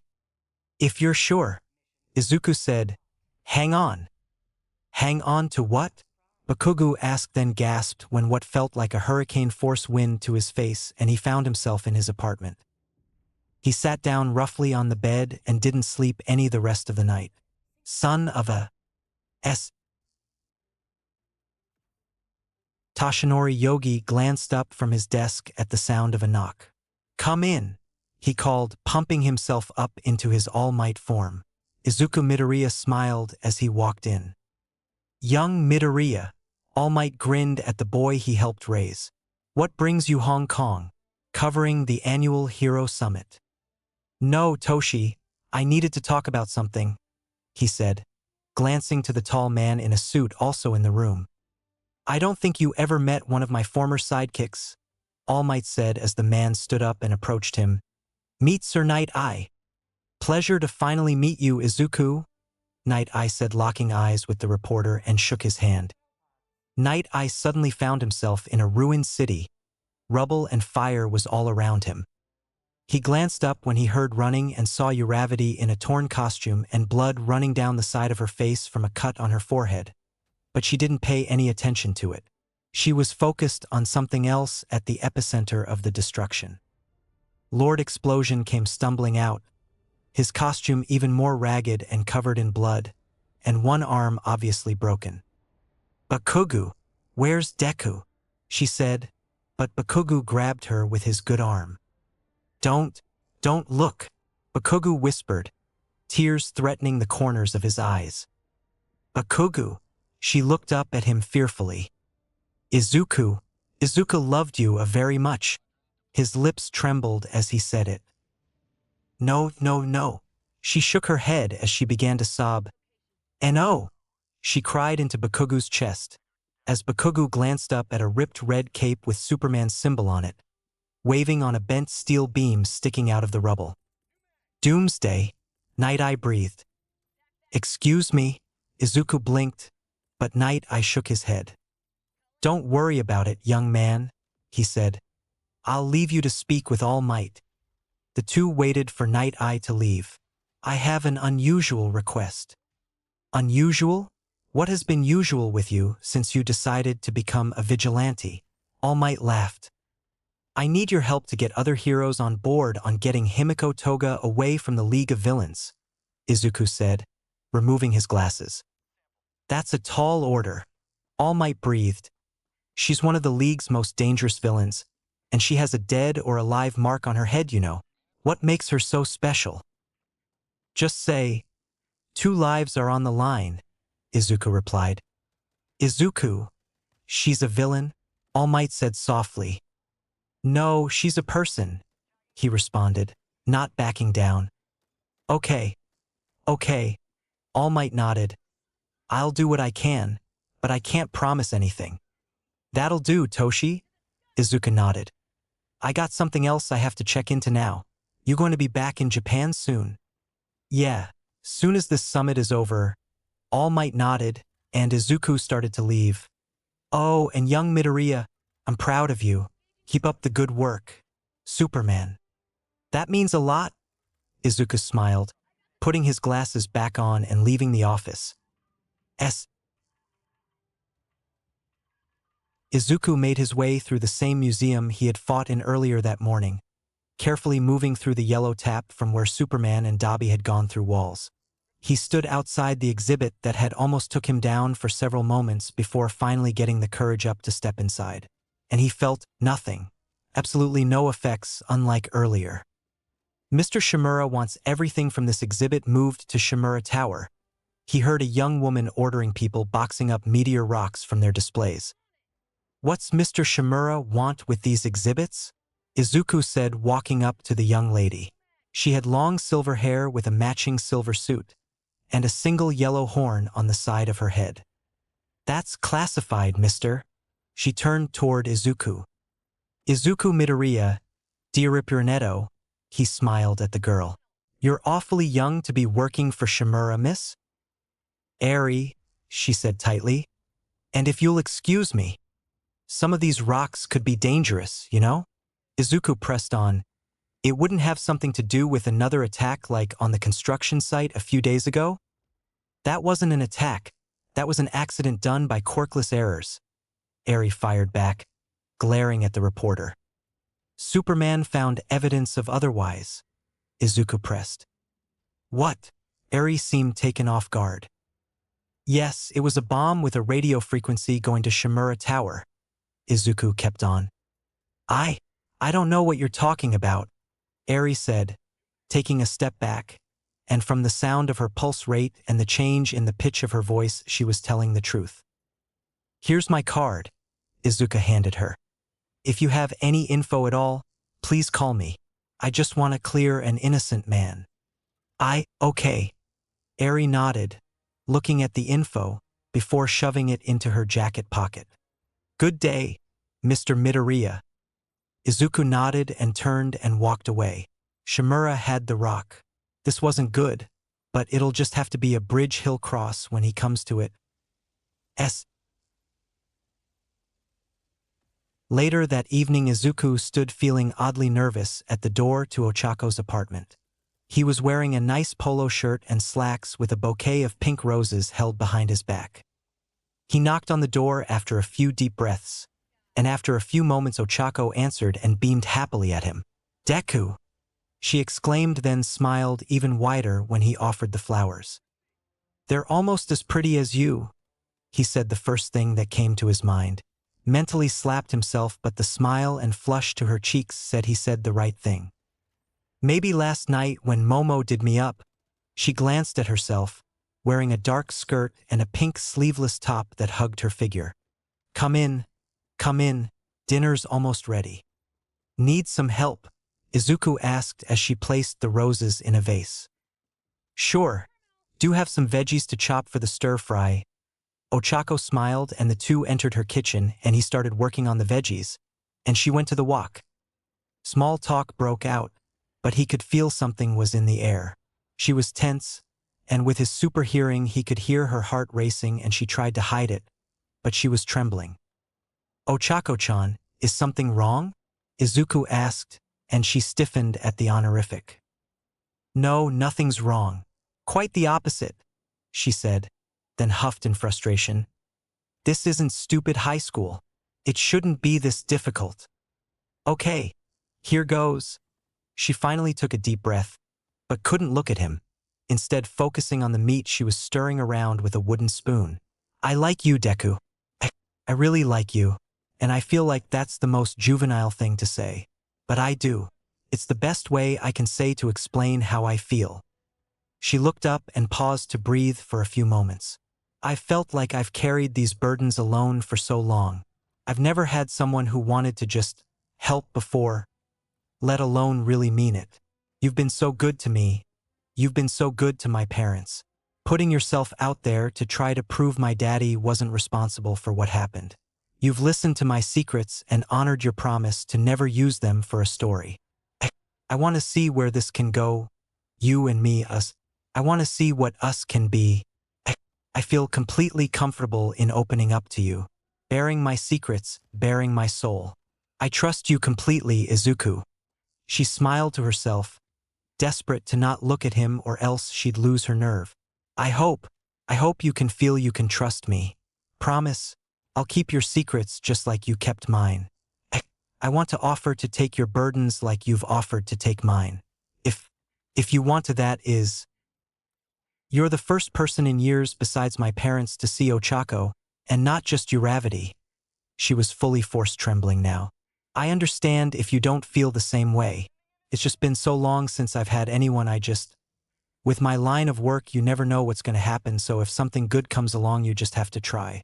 If you just want to be friends, that's fine, I'm good with that. I haven't had a real friend outside the job in years too. So that's cool, plus ultra cool, so yeah. As she began to nervously ramble, and tears began forming in her eyes, Izuku stared at her. He did trust her, and he did like her as much if not more so than she did him.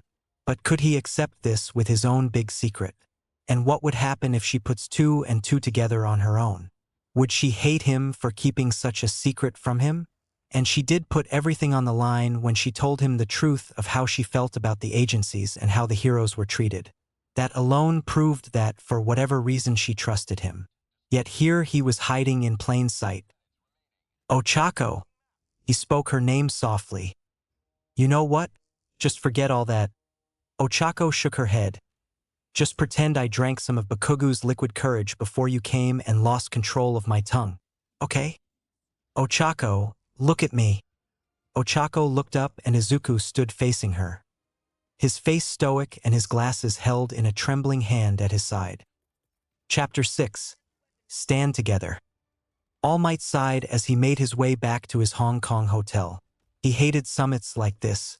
Talk, talk, talk. He preferred problems where the solution was a variation of his smash. He entered his room and sighed as he deflated into his smaller form. I need a good long. He gasped when he turned on his light to see Izuku sitting on his bed, his glasses laying beside him and tears running down his cheeks. Young Midoriya? What's wrong? All Might asked.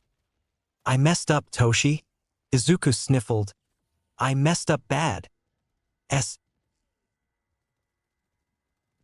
Please, I surrender. I surrender. The last of the bank robbers whimpered as he crawled away from his beaten, badly accomplices, waving his hands in surrender to the hero who was standing over them and stomping toward him. I'm quirkless. I don't have any power. Don't hurt me. I have a family. Uravity simply growled and reared back her fist and threw it with enough force that the thug's body bounced against the pavement. She prepared to punch the unconscious criminal again when a hand grabbed her wrist. She threw a roundhouse that Bakugo easily dodged. Get lost, she snapped. Hey, unbridled rage is my gimmick, round face.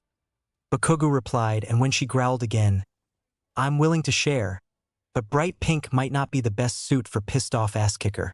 Just saying. I need to let out some steam, Uravity snapped. This is more my style of relaxation, Bakugo said, stomping another thug that was starting to regain consciousness. Why don't you call up the nerd? The feral growl from the heroine made Bakugo blink. What did he do? Do I need to kick his ass for you? As much as I kind of want you to right now, I know you can't. Uravity grumbled as she tied up the thug tighter than she really needed to. What? Bakugo wanted to know if she knew but didn't want to snitch and make things worse if she didn't know. I mean, he's just an idiot nerd. He isn't an idiot. She glanced up at him. But he is a liar, among other things. All right, let's get these guys tied up and then you're talking, Bakugo said. And a short time later Ochako sat impatiently on the top of the 24/7 convenience store. Bakugo landed beside her, a beer in one hand and a canned iced coffee in the other. He sat down beside his friend and offered her the iced coffee. She took it, tossed it behind her, and grabbed his beer and took a long chug, choking the neck of the bottle Bakugo assumed as she wanted to choke their friend's neck. That bad, round face? You can say that, she said, looking down at the bottle. Found out. Izuku's got a double life. And he decided to wait till I got to like his fake self to show me I didn't know him at all. And I don't know why, but I'm just furious. Ah, so he told you about being Superman, Bakugo snorted, taking the beer and taking a swig himself. Thought it was something big. So, you told her who you were? Toshi nodded, sitting beside the young man he helped raise. When she was trying to open up to you. I see now it was bad timing, Izuku sighed. Horrible timing, Toshinori laughed a little. But it's better than her finding out herself, or from someone else, so there's some minor consolation there. Now she thinks Izuku isn't even real, that Superman is the real persona and I've been messing with her or something. I still don't understand why it made her so angry, Izuku sighed. Perhaps she felt you were a sanctuary away from the world of heroes, All Might mused. She thought you were just someone she could be Ochako with. Instead she found out you were the biggest powered being since, well, me. But I am. I'm still Izuku. Izuku is who I am. Izuku clenched his teeth. Izuku is who I am. Superman is what I can do. Did you tell her that? All Might glanced to him. Well, no. Izuku deflated. Dabi, Toga, and Spinner stood with a trench coat-clad man by a limo parked by the East Coast Bridge. You three know what to do. The man growled, looking through an amputated hand he was using as a mask. Yes, sir, Dabi nodded. You feeling okay, Toga? Spinner hissed toward the blonde. I'm feeling like a worm on a damn hook, Toga whispered, trying to avoid their leader's gaze. Be ready, the Superman should arrive pretty quickly. The man laughed behind the hand. Be prepared to act quickly. Sir, the three nodded. Good, good. He removed the hand as he climbed into the limo. I'll be on my way then. I'll have the next stage prepared for our little game. Good luck, he said as he closed the door. Are you sure it's a good idea to sacrifice the girl? A shadowy figure asked from the other side of the limo. If she's as good as she says she is, there won't be a sacrifice. Except for Superman, Tenko said, pulling out his cell phone. Excuse me a moment, he said, dialing a number. He waited to hear 4 voices answer independently before he spoke. Beat A.1779. He paused a moment. Kill Superman. The gift I sent will assist you. Confirm his death. Do not let his body leave your sight. Big Tuna. This is going to be an entertaining afternoon, Kurogyri. Tenko smiled. The 3 members of the League of Villains moved quickly in attacking the supports for the bridge. Keep an eye on the sky, Dabi said as he released a wave of blue fire. Big Blue will be here faster than a speeding bullet. Don't worry, Toga said. Would you settle for us? Mount Lady said as she strolled across the bridge, stepping over the bridge's towers. The 3 villains took a fighting stance as Endeavor, Hawks, Shoto, Creati, and Eraserhead rushed toward them from under the giant heroine. Dabi and Spinner looked to each other and nodded, before stepping back into the Kurogyri portals that had appeared behind them, leaving Toga alone. What, guys? Toga glanced around, seeing no escape as the heroes approached her. Help, someone. Look, this isn't what you want to hear, young Midoriya, Toshinori said. But maybe you just need to let her go. Give her time to think about that bomb you laid at her feet. If she can handle it, if it's meant to be, she'll. He drifted off when he saw Midoriya staring out the window. What is it? Sorry, Toshi. I have to go, he said, standing up and pulling open his shirt. Someone's in trouble. Father, it's 1-on-6, Shoto said to Endeavor as he was preparing his flames. She's too dangerous as is, Endeavor said strangely. Sometimes it's better to just nip it before it becomes too dangerous for others. But before the number 2 hero could attack, Superman landed between them and held out his hand toward Endeavor. Not exactly the way I'd imagine professional heroes to act, Superman said, looking over the group, and only Shoto and Creati looked away, while Eraserhead, Hawks, Endeavor, and Empty Lady's eyes all began to glaze over.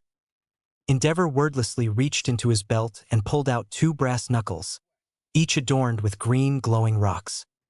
Stay behind me, Toga, Superman said to the blonde as sweat began to form on his brow. You knew, Ochako gasped as they continued walking down the street. For the 4th time, yes, Bakugo said. You gonna keep asking that, or are we gonna talk about it? This is getting damn ridiculous. Of course you knew, Ochako fumed. You've been friends with him since you were kids. Bet you've been covering for him and his powers since you were kids. Ha! I didn't know he had any kind of powers till he saved us from that Nomu, Bakugo laughed. I just knew what the idiot looked like without glasses. So that really was the first time he openly used his powers? Chaco asked. Yeah, made me wonder why he didn't just claim they were quirks and went to UA. Kept insisting that he was looking for what he was meant to do. The nerd never has said what lit a fire under him and made him do the whole Superman thing. Best I can figure it was something you said on your interview or date thing you two went on at his place the night before. So, the Izuku I met wasn't fake? Ochako asked, her cheeks losing some of their color. Superman isn't his real personality? He's still the same nerd if he's in an oversized suit and stupid glasses or that stupid cape, Bakugo said. He just plays up a different part depending on what he's wearing. Nerd's a nerd. You just have to know how to look. Sorta like how I pretend like I like people when I'm at work, Bakugu continued. Still want to save them, still care. I just push down the part that wants to punch them in the face for being stupid enough to get in a stupid situation that had me having to save their sorry asses. Wow. Ochako breathed. I need to talk to him. Yup, you do, and then you need to. Shit. Bakugu came to a full stop at a TV in display showing a live news report. Ochako stepped back and looked at what he was seeing, with several helicopter views of Superman standing between 4 heroes and the villain Toga. If he fights heroes, he'll be branded a villain. Ochako breathed, worried for him. That's not the problem, Roundface, Bakugu whispered. Endeavor's fists. Those green knuckles. Yeah, they don't go with his color scheme. Ochako blinked. What about it? Kryptonite. Bakugu grabbed her arm and took off running toward the bridge. They're gonna kill him. Superman gasped as Endeavor punched him in the gut, making him cough up blood. The weakened Man of Steel stayed on both feet, glaring at the group of heroes. Stay behind me, he coughed, glancing back at Toga. Father, stop it. Shoto tried to talk sense into the number 2 hero, but to no avail. Why are you doing this? Creati asked. I don't know how, but he's hurting you. Why are you defending a villain? She's pregnant. What? Creati came to a full stop. Yeah, just figured it out myself not long ago, she said, keeping herself out of range of Endeavor's attacks and particularly shielding her abdomen. A hero always stands for the innocent, Superman growled, still glaring at Endeavor. You are no hero. Die, Endeavor growled, shooting past Shoto and hitting Superman with a barrage of punches, ending with a massive uppercut that sent the hero flying through the air over the edge of the bridge. Where? Endeavor, Hawks, Eraserhead, and Empty all yelled, clutching their heads. Father, Shoto asked, taking a step toward the number 2 hero, only to get hit with a powerful backhand sending him flying into Creati and Toga. Shoto looked up to see the 4 heroes suddenly going on a rage-filled rampage across the bridge, seemingly looking for Superman. Not good. At that same time, Superman was falling backwards toward the water. He was staring upward at the sun, desperately trying to soak in its rays to heal, but knowing it would never happen before he hit the water. Yet, as he stared up at the sun, he suddenly could see a silhouette he could only describe as an angel. He reached for her, and he could hear her angelic voice exclaim loudly, "Plus Ultra." His angel touched her own hip before she slapped his symbol on his chest, and they both stopped falling. Oh, Ochako? Superman coughed. Hi, Deku. Uravity smiled as they floated beside each other. I've got you. I'm sorry. He smiled awkwardly. About just springing that and not telling you sooner, and... He was silenced when she pressed a finger to his lips. Sure, we'll talk about it later. Ochako smiled and nodded. Right now, we're heroes and the day isn't going to save itself. Right? Superman nodded, putting an arm around Uravity. She released the zero gravity and he flew them up to the bridge and landed beside Bakugu, Shoto, Creati, and Toga. The group looked around at the chaos of the pro-heroes just attacking anything that moved and even what didn't. They've gone nuts, we have to stop them, Shoto exclaimed. What is going on, Karo? Froppy asked as she swung up from the edge of the bridge and landed with the group. The leader of the League of Villains, Tamura Shigaraki, Toga said to the group. He has a ton of quirks. It's why he likes to call himself All for One. I've seen him use mind control before. It sometimes makes those he uses it on go berserk. That would be Shigaraki's MO. A growling voice spoke, and the group looked up to see a tall man in black mechanical armor with thrusters on the back of his legs run toward them. Do you mind a vigilante helping calm this chaos? Ingenium asked. Ida. Uravity smiled. It's good to see you. She smiled to the armored vigilante. And you as well, Ochako. Ingenium nodded. Fear not, for I am here. All Might landed beside the Man of Steel. I heard what you said. And be it mind control or something else, these four must be stopped before innocent civilians are injured. We'll have to work together, Superman said, glancing at the chaos. He took in the situation. All right, All Might, Shoto, and Lord Explosion, you three are our heaviest hitters. Take on Endeavor. Ingenium and Froppy, Groundhawks. Uravity and Creati, find a way to contain Mount Lady. Eraserhead's powers won't affect me. I hope. My powers aren't quirk-related. I'm weakened, but I think I still have enough in me to take him on. And me? Toga asked. Stay safe, Superman and Bakugu said at the same time. Screw all of you, she said, glancing away and noticing some still wet blood from Superman that landed on the ground. Fine, I'll be a good guy. All Might smiled at Superman and the hero finally noticed. Yeah, I've been looking forward to the day I get to fight by your side, hero of tomorrow, All Might said proudly, earning a smile back from the battered younger hero. I've looked forward to it too, symbol of peace, Superman nodded. Let's get to work, son, All Might said, and the group of heroes split to engage their targets. You don't know how long I've wanted to do this, Shoto said, flaring up both sides with ice and flame. Oh, save the daddy issues for Creati's lap. Icy hot, Bakugu growled. Get rid of those knuckles. The green rocks are what's keeping Boy Scout over there from going full power. How do you know that? Shoto asked. Because I'm not a dumbass like you and your dad, Bakugu snapped back. Gentlemen, let's focus the hostility on the one that is blasting a truck at us this minute, All Might said, grabbing the two and dodging the burning pickup. How are we going to stop someone this big, Caro? Froppy asked as they faced Mount Lady with hawks flying around her. Bigger they are, the harder they fall, Uravity replied. Mind if I help out? Pinky the alien queen said as she slid down the cable with her acid. More the merrier, Caro, Froppy said, and Uravity nodded. As the heroes engaged the Berserk heroes, a news reporter hid behind a car with his cameraman and reported the chaos to the city. The number 2 hero Endeavor, as well as Hawks, Mount Lady, and Eraserhead have gone berserk and have started attacking innocent people trapped on the bridge. But this group of heroes and vigilantes have rallied around Superman and All Might, and this League of Justice is fighting back against the insanity. Ready to bring down Hawks, Tenya?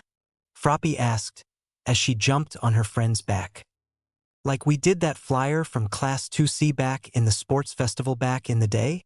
Ingenium asked. Caro, she croaked and nodded. Hang on then. Ingenium nodded and shot toward the flyer. Froppy eyed the flying hero who was launching dagger like feathers at random.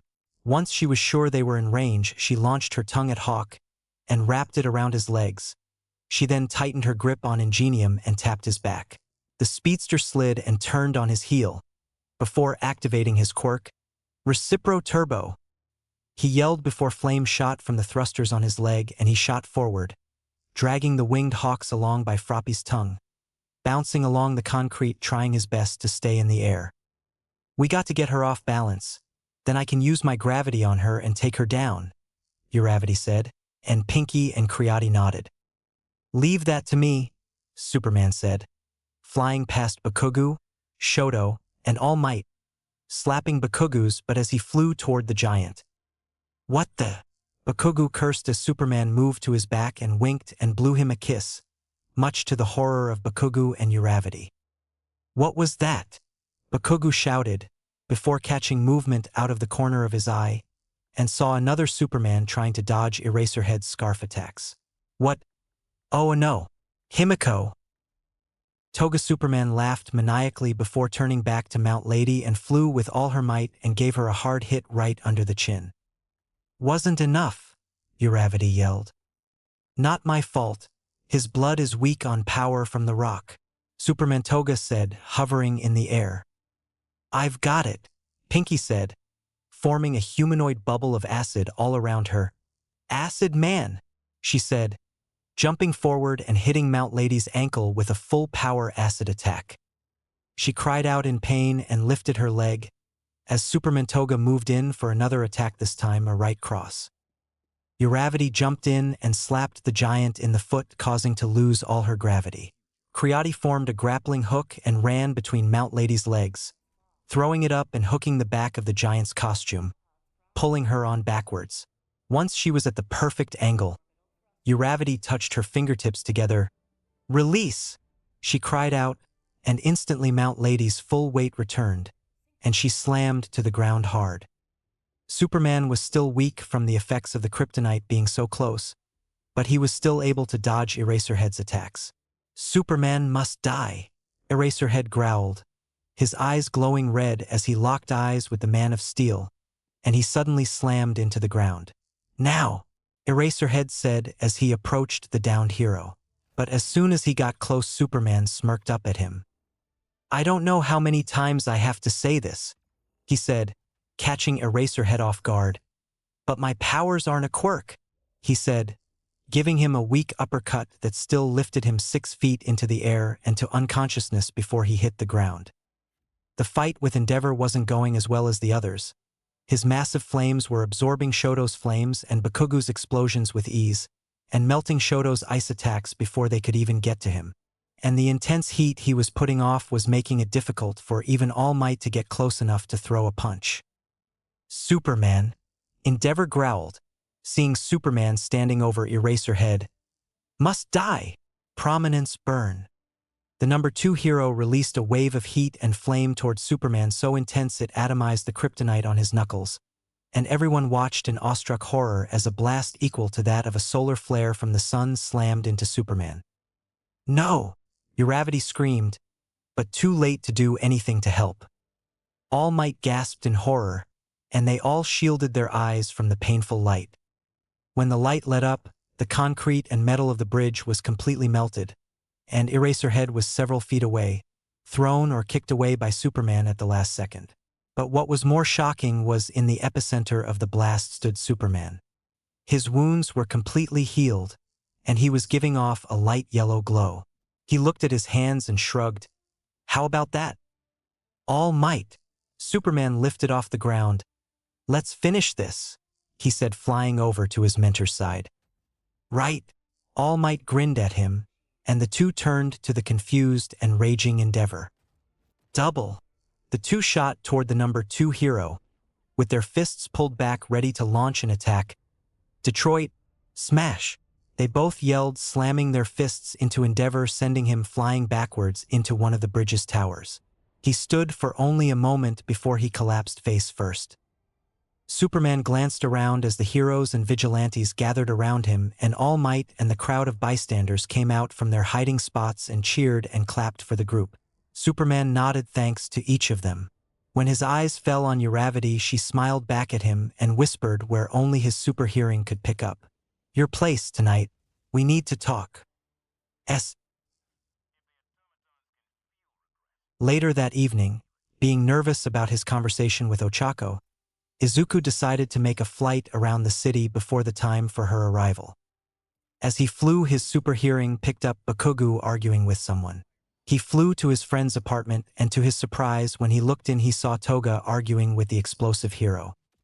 He tried to remain unseen, but Bakugu noticed him. "Good, nerd. Get in here and see if you can talk some sense into this idiot," Bakugu shouted as he threw open the window. What seems to be the problem?" Superman asked. "Hi Deku." Toga smiled sweetly at him. "Baku-chan is being unreasonable as usual. And Psycho here wants to go back to the League of Villains even after they pulled that shit today," Bakugu stated. "Wait, he told you who I was?" Superman gawked. "No, he called you nerd. He only calls one person nerd. He's really selective with his nicknames," Toga said, winking at the Man of Steel. "I guessed. You confirmed." "Shit," Superman sighed, sighting down roughly in Bakugu's chair. Hey, hey, Bakugu snapped his fingers at Superman. "Watch the language. Don't make me tell your mama." "You cuss all the time." Superman looked scandalized. "Do as I say, not as I do, idiot," Bakugu frowned. The fiery hero then turned to the blonde. And you, I forbid you to go back. You what? Toga smiled sweetly. I don't think I heard you correctly. Bakugu, as much as I agree she doesn't need to go back, you can't force her not to go back, Superman said, earning a smile from Toga. Not with my baby in your belly, you stupid vampire, Bakugu yelled. Oh, Superman said softly with wide eyes. Bakugu looked at the shocked Toga. Since we're shitting out on secrets tonight, might as well have all of us come clean. You got a villain pregnant? Superman gawked at his friend. You're a hero. That happens more times than you'd think. Actually, Toga shrugged. We at least got married first, damn it, Bakugu shouted. That one, not so much, Toga said, looking at her nails. Superman pinched his nose and leaned forward in his chair. How did, you know what? I don't want to know. I really don't want to know. If word got out, Baku-chan would be ruined, he'd probably end up in jail, or worse, Toga said, uncharacteristically serious. And me, well, most solo villains it wouldn't matter. Most villains in taboo relationships I know of typically have the whole cat and mouse thing as foreplay with their hero loves. Most of the time it's just about the sex. Yet, me being in the League of Villains, if it got out I'd probably disappear. If I'm lucky. Toga glanced at Bakugu and they gave each other a little smile. It was an insane risk with this guy, but I love the asshole. Why do you do things so complicated? Superman asked Bakugu, who just shrugged. Hell if I know. Bakugu sighed. Look, you two need to work it out together, Superman said, glancing to the two. But whatever you decide, I'll do everything I can to help. You've already helped me twice, Toga said, touching her stomach. I appreciate it. My pleasure. Superman nodded, glancing at Bakugu's clock. I have to go. Figures, say hi to round face. Bakugu waved him off as Superman went back to the window. Superman just smiled and shook his head before he took to the sky and flew back to his apartment. Izuku said nervously on his couch. He was so focused on calming his rapid heartbeat. His doorbell ringing actually startled him. He put on his glasses and quickly moved to the door. He found Ochako waiting patiently on the other side. Hi, she said softly. Hey, Izuku gulped, but stepped out of the way of her. Come in. Izuku led her to the couch and they sat down together. She studied him curiously when he removed his glasses and sat them on his coffee table. That's still so bizarre. Amazing what a thick pair of glasses can do, right? Izuku laughed awkwardly. Right, so, I told you I needed time to think. Ochako nodded to herself. I've had time to think. I'm ready to listen. Izuku nodded and went into his story. He explained how All Might and his mother found him, and how she adopted him and they raised him together. How he found out about his heritage, and how he spent so many years just trying to figure out how he was meant to use the abilities he had. All Might's enemy was after me, too. From what he said, All for One, with all his quirks, he may be even too powerful for me to take on. That's why Mom and Tosh, All Might wanted me to remain hidden for so long. So, what made you decide to go public? Chaco asked. You? Izuku smiled at her, reaching out and taking her hand. I wanted so desperately to help you, to make a difference in the world for you and others like you who feel trapped in the system. I wanted to give you hope. You inspired me to create Superman, to fight back. I wanted to help you. I see, Ochako said, looking at her lap. I feel like I'm old enough and have a handle on my abilities for when All for One comes after me again. Apparently, he's the leader of the League of Villains according to Toga. Izuku said, he's caused so much fear in this world. I wanted to bring some hope to counter that fear as Superman. Superman wasn't who saved me though. Ochako spoke up. When she saw his confused look, well, he did several times. Physically anyway. But he didn't save me. I was struggling so much. Deku, I had no place to go. There was no one I could turn to. I had no safe place. The weight was so heavy on my shoulders. I couldn't talk to anyone. No one even pretended to really understand. My parents tried, but they didn't get it. I had no one, she said, picking up his glasses and placed them on his face. Until I met you. You saved me, Deku, she whispered, before moving in to place a kiss on his lips. They pulled away to look at each other a moment before they closed the gap again and deepened the kiss. They continued for some time, before the sound of Ochako's stomach grumbling caused them to break apart and laugh. Speaking of saving me, Ochako flushed and smiled awkwardly. Got anything to eat? Chapter 7, Fallout. Izuku stretched as he woke the following morning. He reached for his phone and smiled when he saw a text from Ochako wishing him good morning and asking him to be safe. He gave a little laugh before telling her to be safe too. He quickly got up and dressed and headed to the paper. As always, it was wild activity in the bullpen. Kohei snapped his finger at Izuku as he walked in and pointed to the office. You snapped, Chief? Izuku asked as he walked into the meeting. A few special assignments for this weekend's holiday edition, Kohei stated. Double-sized anniversary edition. I don't have all I need for the Uraraka setup story yet, sir, Izuku said. Good. I don't want to be shut down for hearsay, Kohei snapped. Midoriya, I want you and Arima to do an interview with Earphone Jack and Chargebolt. You two can team up your music composition and hero analysis to get all the info out of their lives as musicians and heroes, as well as an early review of Earphone Jack's Christmas album. He then pointed to Izuku. But keep your ears open, Midoriya. If something comes up on that insanity with the heroes yesterday, I want you on it like white on rice. Understood. On it, they both said and moved to leave the bullpen. Nice to finally work with you, she said to Izuku. Kaori Arima, I'm driving. Izuku shrugged and followed her to garage to get into her car. The two discussed what they knew about the couple as they made the drive to Chargebolt and Earphone Jack's home. The two reporters walked up to the front door and Izuku rang the doorbell. Welcome, you must be the reporters? A woman answered wearing a vintage rock sweatshirt and yoga pants. Hello, Mrs. Kaminari, Kaori smiled. Come in, and please call me Jiro. Everyone else still does. Earphone Jack smiled and stepped to the side to let them in. My husband is baking cookies for us. Jiro led them into her living room, and they took seats. I'm Kaori Arima, and this is Izuku Midoriya. Ah, you're the legendary pianist Kozai Arima's daughter. Jiro smiled, then turned to Izuku. And you're Ochako's boyfriend. I see you've kept in touch with your classmates, at least one. Izuku nodded. We went through a lot. Not hard to bond. Jiro nodded, as a blonde-headed man walked in carrying a tray of cookies.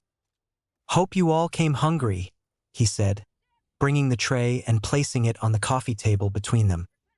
Denki's cookies are to die for, Jiro said, taking one for herself.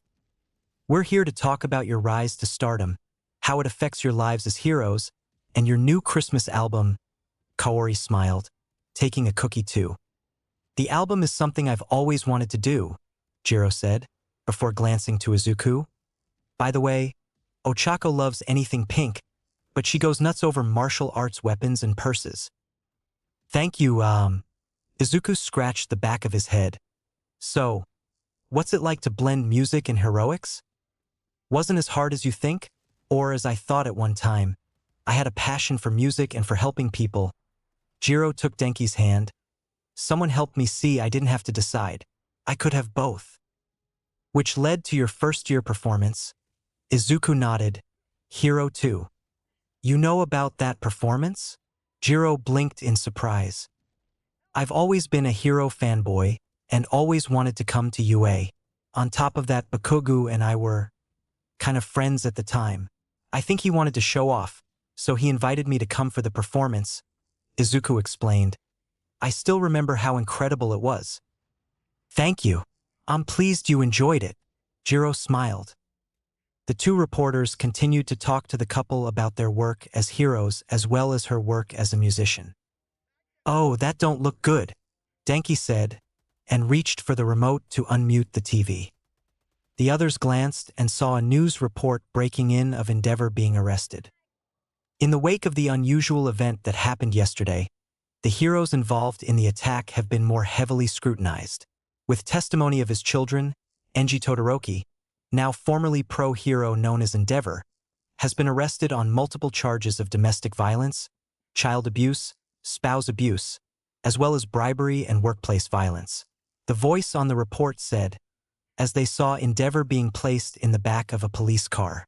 Also, Kigo Takami, the pro-hero hawk, has been taken in for questioning with connections to various criminal underworld organizations. And Yu Takayama, better known as Mount Lady, has been brought in for questioning as well, after various photos and video of her in sexual activity involving other pro-heroes and even villains were found. Tenko Shimura is expected to make a public announcement within the hour at Shimura Tower.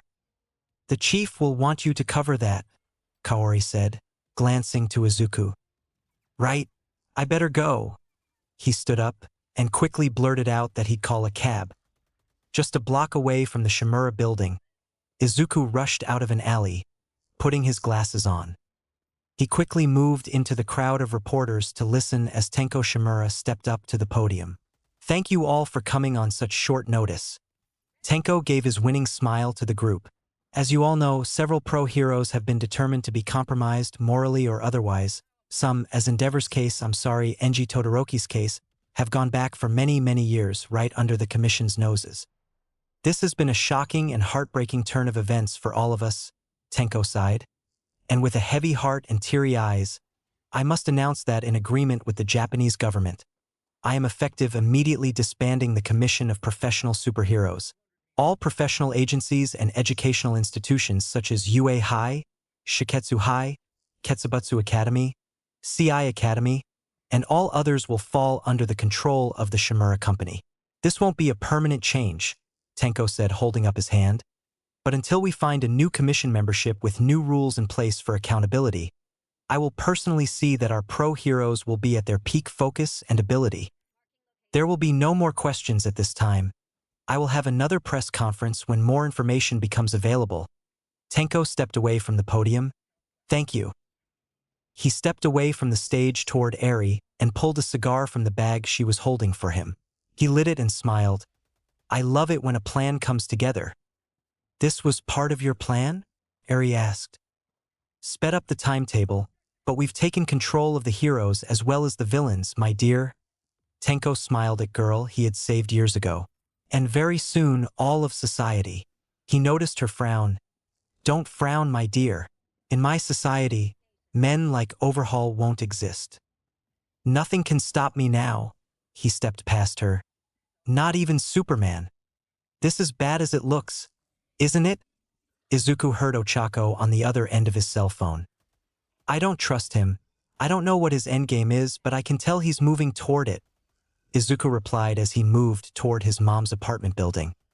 He's called for the agency to meet tomorrow, Ochako said softly. I'm nervous, Deku. Just answer and get away from him as quick as you can, Izuku said. Remember, you're a hero.